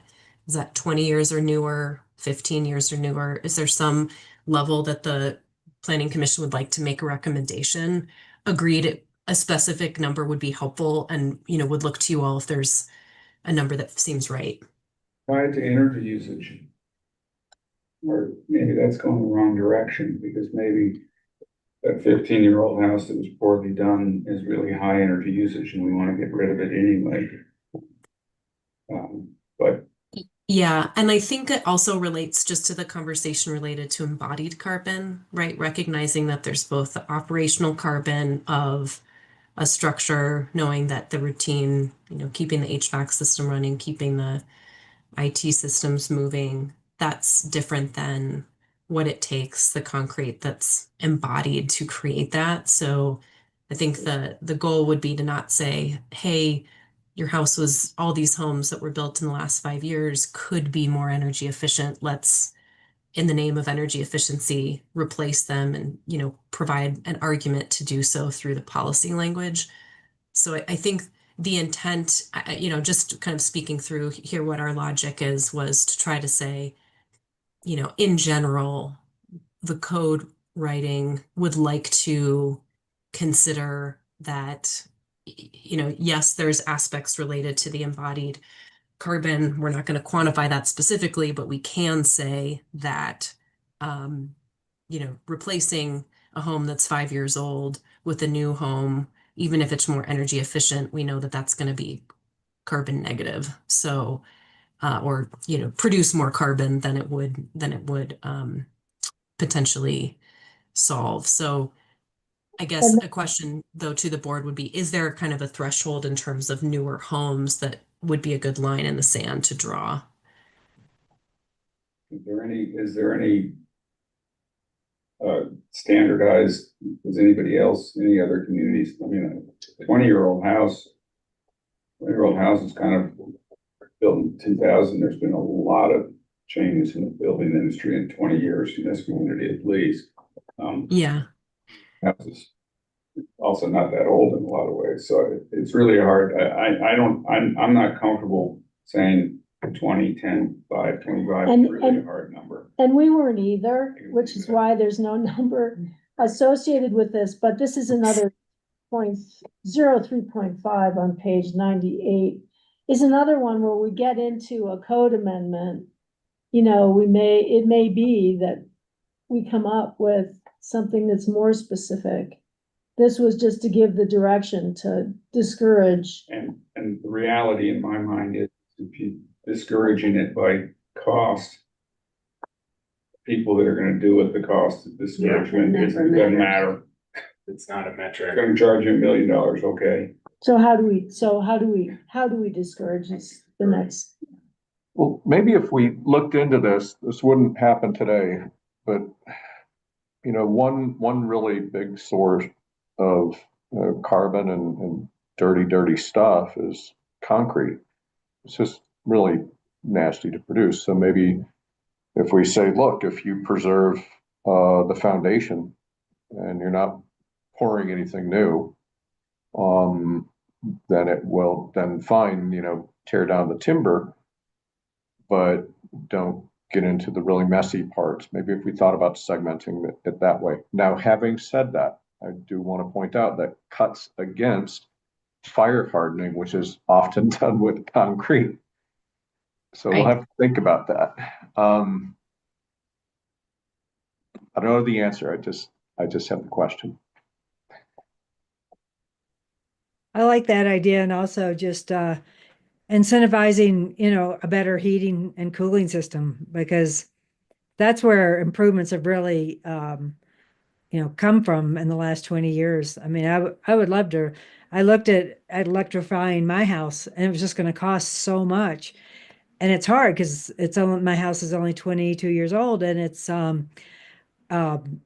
perfectly good heating system, and it's hard to just let's just throw that out the door, or not throw it out the door, but not use that and use something new just for the sake of being energy efficient. So, but I definitely think with new construction, we need to have that be happening.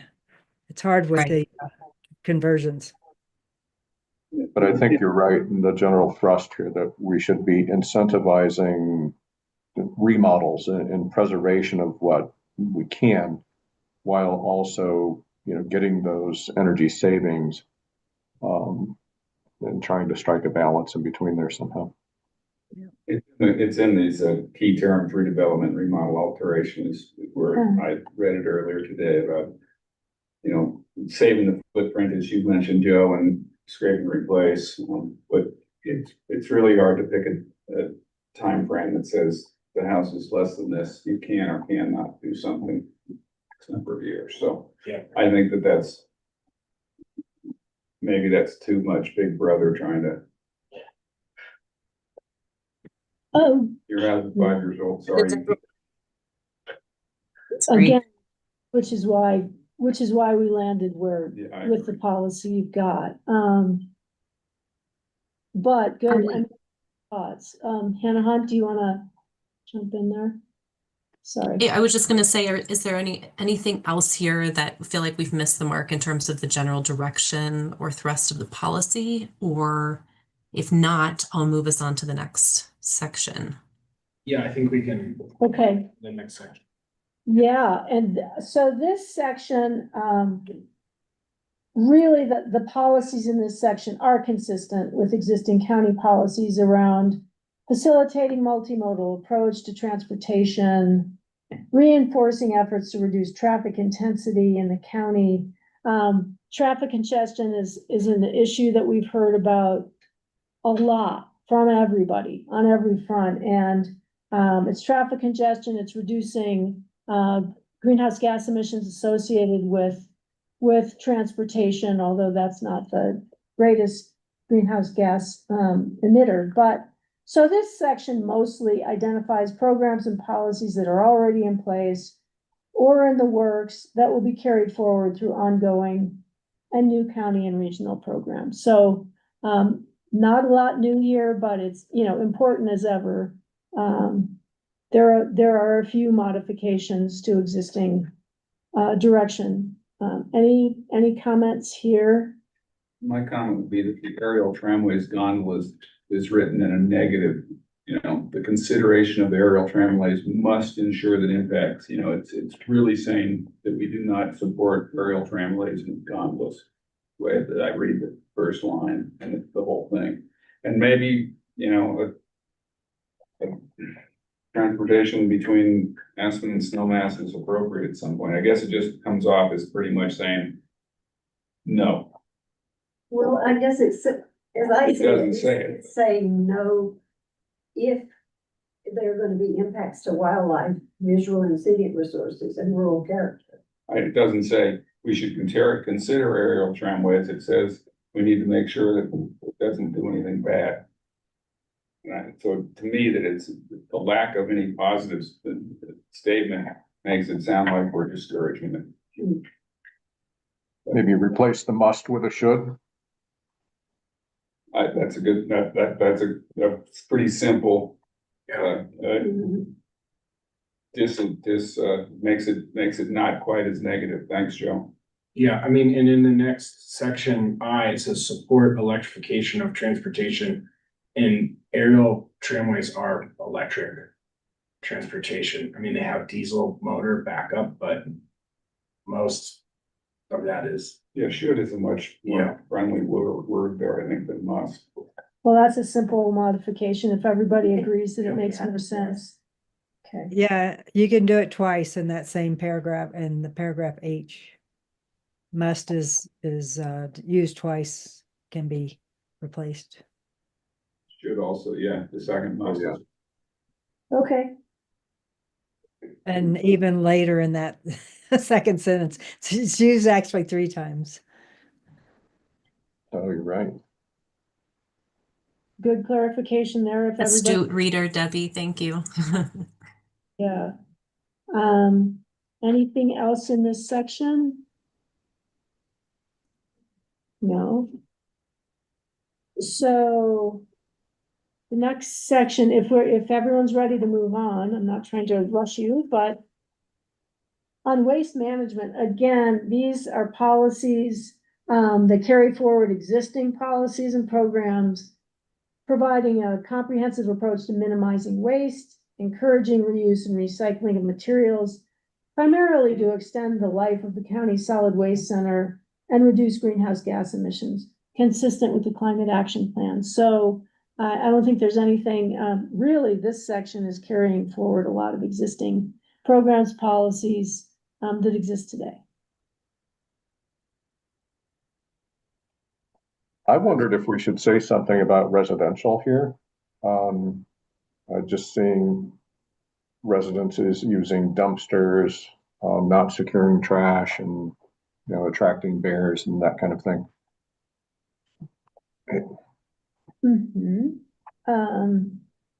So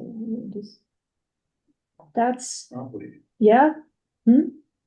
Isn't there something in the? I mean, I'm not saying we shouldn't add it here, but is there something in the building code currently that, you know, we have to do something with trash or? big house, you have to have a trash enclosure and all that other stuff. I don't know if there is or not. There's no harm done in adding Yeah, no, I. something, a policy here that recommends that residential, something about reducing and enclosing Yeah, no, I agree. enclosures for residential waste, to address wildlife, considerations and I don't know what else. Anyway, we can speak directly to what residential waste if that's, yeah, it's not directly, addressed here. Although I think it is probably in our solid waste management plan. Mhm. Yeah, but this is more at the household itself. Okay, What I was thinking of. good Yeah, clarification. that makes sense. Yeah. And Anything then we else? could also use that to define commercial as well. Define commercial waste? Kind Is of that- commercial residential use, you know, that nexus we were trying to get at. Uh,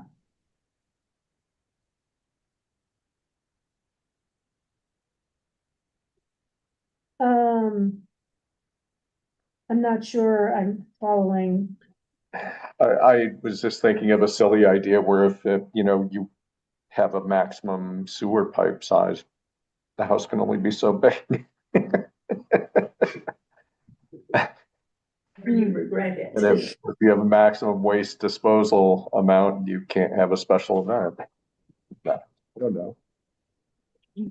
Joe, if I'm just to understand kind of where you're going, it sounds like it's saying, hey, some of these larger homes are operating like commercial entities from a variety of different standpoints. One of those is the waste they generate, whether that's, wastewater, or whether that's related to their garbage bins and trying to kind of minimize that or get at some way to address that. Is that a correct characterization?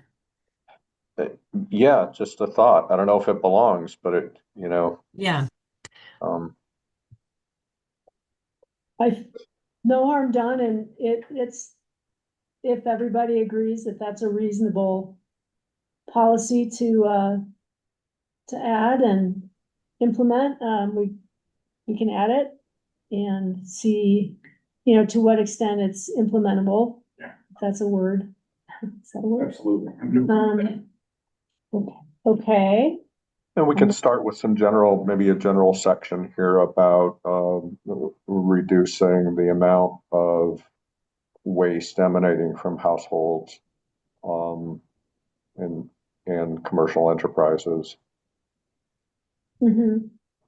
Is similar to the solid waste diversion that we have for construction, but why should we limit it at construction? Right, good, yeah, good point. Okay. Anything else in this section? So, Okay. resilient infrastructure. Right, so most of the policies here are new and have been developed to facilitate renewable energy infrastructure on a site-specific basis, but also looking more at a regional coordinated grid utility scale, which we really haven't, we've talked about, but haven't, we've started to implement that sort of approach, but this really gives us direction to go further there.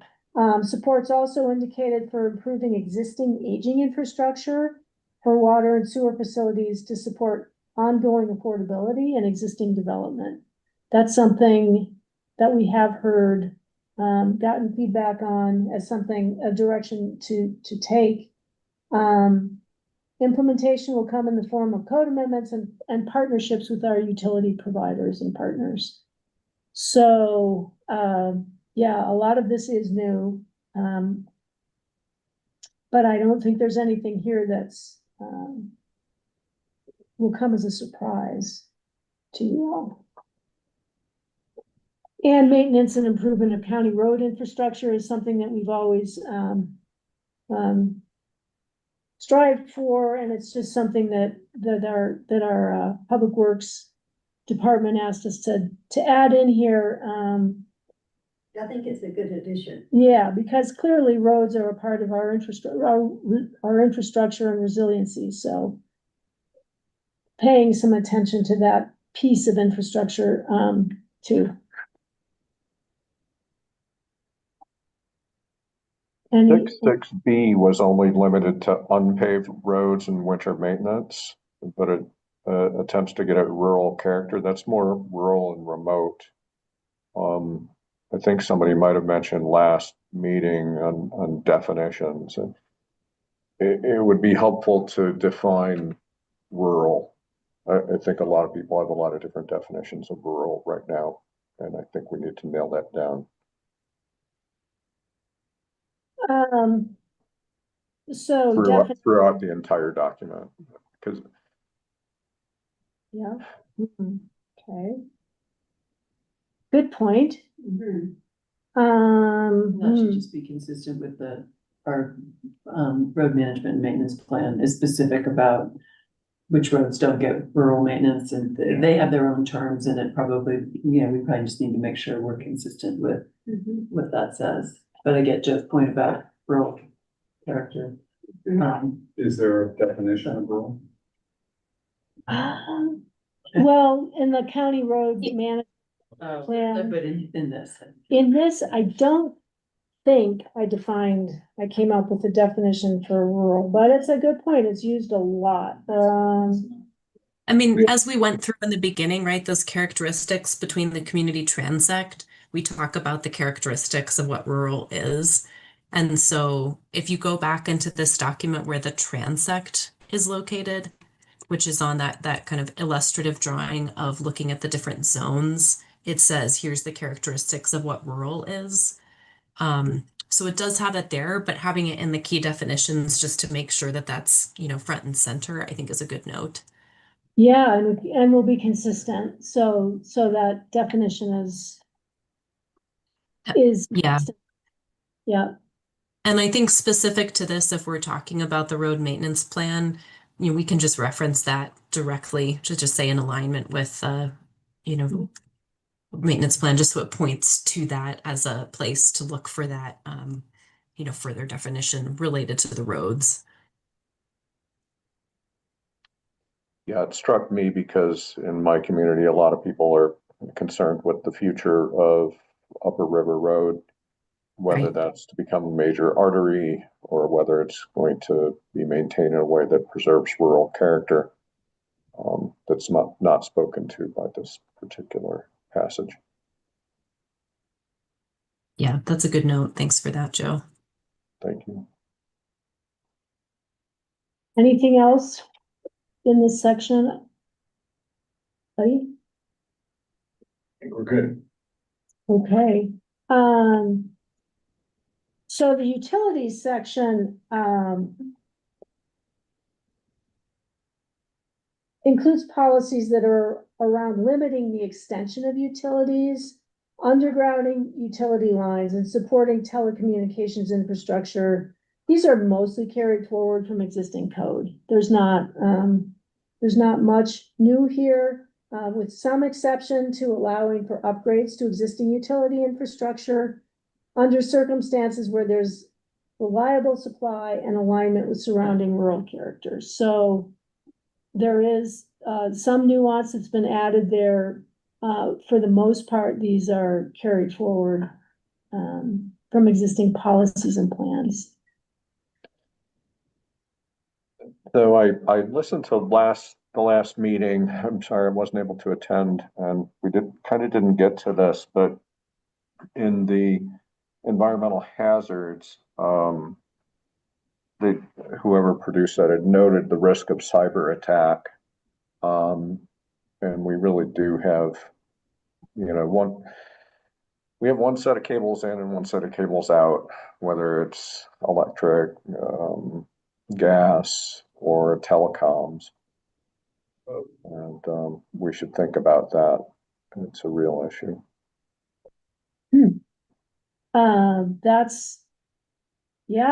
That is something to consider that is absolutely not addressed here specifically. there may already be something. I can communicate with our telecommunications staff to see if we already have something on the books to address, that risk, but again, if everybody agrees, we can certainly add something to make Just sure that that's. establish reliable, redundant, secure and affordable fiber internet. Redundant kind of Mhm. like more than one. Secure, yeah.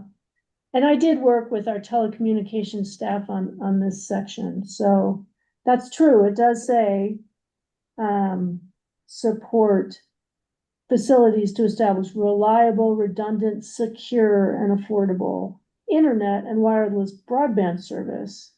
Does that, are you suggesting that that should be expanded, or is that adequate? 07.4 talks about resilient and redundant power supply for the county. Collectively pursue efforts around grid hardening and other tactics to ensure that. So it is Okay. expanded a little bit in that last paragraph. Yeah, maybe that's sufficient. I do want to ask though, I mean, I think Woody Creek had historically been opposed to putting in cable or something. Does this point in that direction? Not that I'm personally opposed, but I mean, I've got fiber running right next to my house, but I can't type it.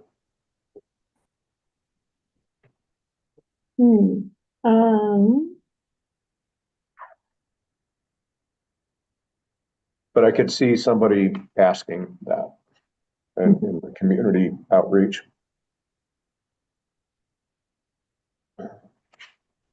You know, this is really looking at the big picture for the county and telecommunications. And so I don't know that, that the concern in Woody Creek is about cable. I think there was a historical reticence to installing cable internet. I don't know if that is still the case at all. All I know is there's none out. I think there's some inside the village, certainly nothing outside. Yeah. Yeah, Joe, I would just comment and say, I don't think that this, I don't think that this is, this was not drafted in response to, trying to really advocate for one means of telecommunication strategy over another. I just anecdotally had like a deep dive with the internet folks recently and talked about kind of the different strategies that fiber's not always the best option. And they were kind of talking about some of the different approaches. So, I don't think this precludes cable, but I don't think that this is promoting that as the main strategy. But rather, working with the telecommunications folks and some of which is a little bit out of our jurisdiction, potentially determining which kind of tactic they need to use to be able to supply communications. And I think under 07.2A, the statement is where telecommunication system network of facilities encourage a comprehensive approach for evaluating potential sites with an aim to minimize the number of sites required and any adverse impact. So there is a general statement there to consider. So my only comment on this on utilities is 07.1 logical extension of utilities. The fact that we are actively promoting electrification, if we're talking about someone wanting to run a Holy Cross and power to a new lot as opposed to Black Hills natural gas, are we prioritizing some utilities being extended over others based, on our overall policy of electrification? Would we be disincentivizing natural gas extension line up into a new valley or caucus to service a bunch of homes? That would be my question. This 07.1 actually is, if you read it, literally, it's talking about extensions of public utilities such as municipal water and sewer lines outside of UGB. And then in A, it's expanding community and metro water utility districts specifically, and B is existing community and metro water utility districts. So I think it doesn't speak directly to electric utilities or gas utilities. I would see it says it's mentioning water and sewer, but in that basket, I mean, Mhm. if we're talking about utilities, right, we're talking about Yeah. phone, gas, water, Outside of UGB. sewer. That's showing up, I guess, somewhere else maybe is the question, Yeah. Ellen, and I'm not familiar enough to know. Right, have we made a statement in the It's council? just a thought. About that, Yeah, You know, it's a good point. We don't want to preclude, do we want to preclude? I wouldn't say preclude, I would just say prioritize. Do we Right. want to prioritize? Do you wanna prioritize if we need to, if there's a lot that needs to have utilities run to it to service a new development or home? Do we wanna prioritize electric over gas or?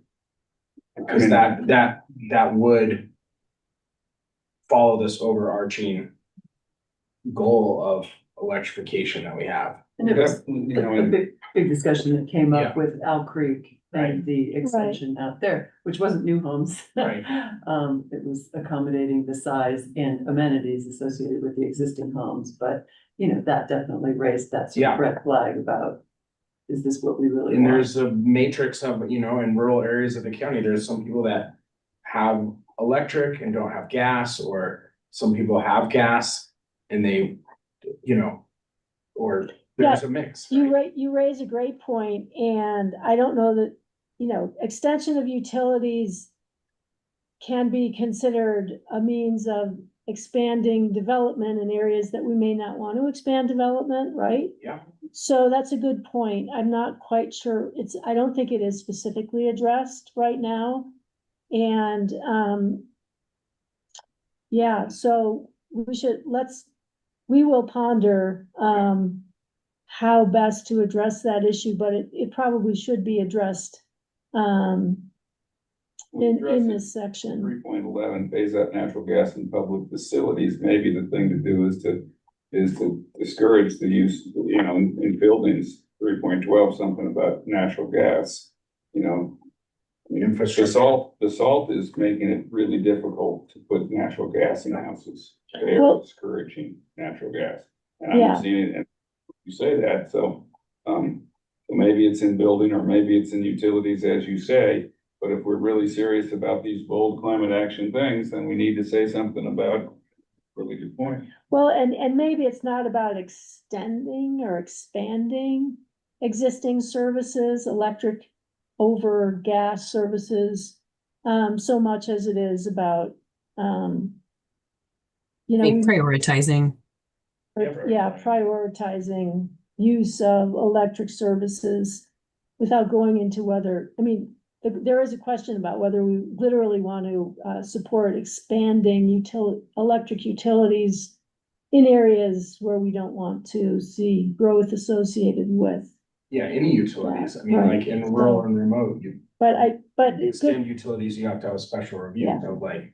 In any extension of utilities is promoting more right. growth and building, which we maybe don't want, and so, which is just a. But the point's well taken, and maybe, yeah, we may want to just emphasize the prioritization of electric over gas utility, not necessarily support extension of Okay, those utilities. so I think we got one Yeah, we're last, almost one there. more and we're done. Hannah Hunt, I think you were gonna grab this one. Right. Or I'm happy to speak to this. There's nothing that's really new here. This has been captured in other plans, Redstone Historic District, specifically, and a lot of the caucus master plans speak to just recognizing the cultural and historic resources that are present within the county this really lays out some of those different areas and some of those different aspects related to Ute history, related to Redstone Historic Society, different areas of the county that have agricultural heritage as well, recognizing that. So this is going to make some broad statements and generally supports the historic character of the county. I realize that this is general. Mhm. How would this apply in two paragraphs? How would this apply to something, say, like the monastery? I'm not reading all the language on the thing, but I guess our historic preservation program today is based on voluntarily, Participation. Mhm. rather than the county, like the city has done, saying, you're now on our register and this is what that means regulatorily. The county has been more in a position of, we want to create incentives to encourage people to designate themselves to the historic register, but not force it upon people. So I'm not sure, again, without reading the fine print, how that ties into maybe So how the what you're policies are saying is written. that there would have to be a designation that it's a historic structure when we know it's a historic structure. Has to be has to be designated to our historic register for us to have the ability to restrict what can and can't be done with that building. Speak to this, D, identify historic Can you sites. blow that up for me, Hannah? My laptop died and then. Identify sites and structures that have gained significance in the more recent past. I think that's intended to be more like the city did where it said, what about things in the last 50 years? You know, we've generally gone to, you know, mining and, you know, turn of the century ranching as has been the basis of most of our historic designations. I think, you know, that was, do we also want to look, you know, at things that are more recent? Boats. Well, we did do, that Ellie Brickham's house in Starwood. Recently was designated to the historic register. That was a step out of kind of where we've normally, applied things. So I think that's something different than what you're thinking. I mean, I think your question is, does this give us the ability to tell somebody they're going to have to preserve their historic resource versus, I wasn't thinking. I don't know. I was thinking of, would this help protect? If some owner of that property would like to be on the historic register and potentially get incentives under our code, then that would be available to them. Like, I think, right. Like if you have the cell number of the Pope. Or something like that. It's almost the Pope. Maybe one step away from the Pope, one breath away from the Pope. Right, He's from Chicago now, so. Yeah. that's right, yeah. He's close. So, yeah, good question, thank Right. you. But I think Suzanne, right, we have sort of started down that path. I think if they walked in the door today and said, we'd like to be on the historic register, everybody go, yeah, this is definitely something we want to protect under the regulations we have today. And the policies we have today, much less. Okay, I don't know that there's much that's different here from the way. all right, thank you. There's not. But great question. And we do have just a couple more quick, that covers the policies. And we wanted to, just, if you could go to the next slide. Hannah, oh, sorry, you're in the plan. I can just speak to, the next steps in terms of community engagement. On this slide, we just want to make you aware of, and any others who might be listening, aware of the several opportunities for community engagement on the comprehensive plan that are upcoming. There is a community survey online at that website that we don't have the address for here, but we will forward that. The Vision 2050 Project Story Map is another tool on that website that allows people to become familiar with the whole Vision 2050 project and the comp plan. As I said, we've been meeting with caucuses, doing a lot of outreach there. And there are 3 open house community mapping events scheduled starting next week. One at the Aspen Fire Department on the 7th of October, one at the Carbondale 3rd Street Center on October 8th, and one at the Basalt Library on October 9th. And really, those are gonna be hands-on mapping opportunities and really, I think, a fun interactive event for community members to participate in, to give us feedback on several aspects of the community plan. And so I encourage anybody to participate in those. There's also an opportunity to do a virtual mapping session on October 16th if the in-person venues don't work for you. So just wanted to call those out. And then the last slide is just letting you know that we're going to be coming back to you next on October 21st with the intent of bringing forward that community housing element from this built environment chapter with lots of good input. And then the intent is then we've scheduled November 18th to come to you with a combined 2 chapters, the community and economic health and regional approach chapters, because we think those are going to be fairly straightforward. And then to come in back in early December, after having compiled all the input we've gotten and come up with revisions to the comp plan, to come back to you with revisions before moving into that formal public hearing process, and also to present an implementation plan for your input. So that's where we are. That's where we're going. Really appreciate the work that you're doing and that you've the input you've provided tonight. That's all we got. Some things, Alan. There's a slide just before that. Yeah. Might have been detailed in the email that we got just a couple of days ago, I think, maybe from Anna Hunt. That's a really, how can I get that? It is in the email that we sent Okay. you a couple days ago. It's also in your packet in the agenda item summary. Mhm. So if you're talking about the dates and locations for those mapping. Yeah, I was rights, thinking about being able to send it out in an email to friends. Great. Wanna go. Yeah, it is in the email that we sent you. Okay. But is it like the newsletter? I mean, is there something that's just a simple, A link that we could right? send you. Well, forward. we can work on getting it on the website and send the link out. Right, I was gonna say, just so you can direct people straight to Good. that information. That would be great. Thank you. Yeah, as many people as we can get. We're really hoping to get a good turnout. Thanks Thank all. you. Oh, yeah. Motion to adjourn. Where, And we'll see you on October 7th, Yes. next week. We Yeah. have actually caseload items for you. okay, great. Awesome. Thank you for staying. I'd, Thank you. Thank Thank you. you. Hard work. I'd entertain a motion to adjourn. Motion to adjourn. Perfect.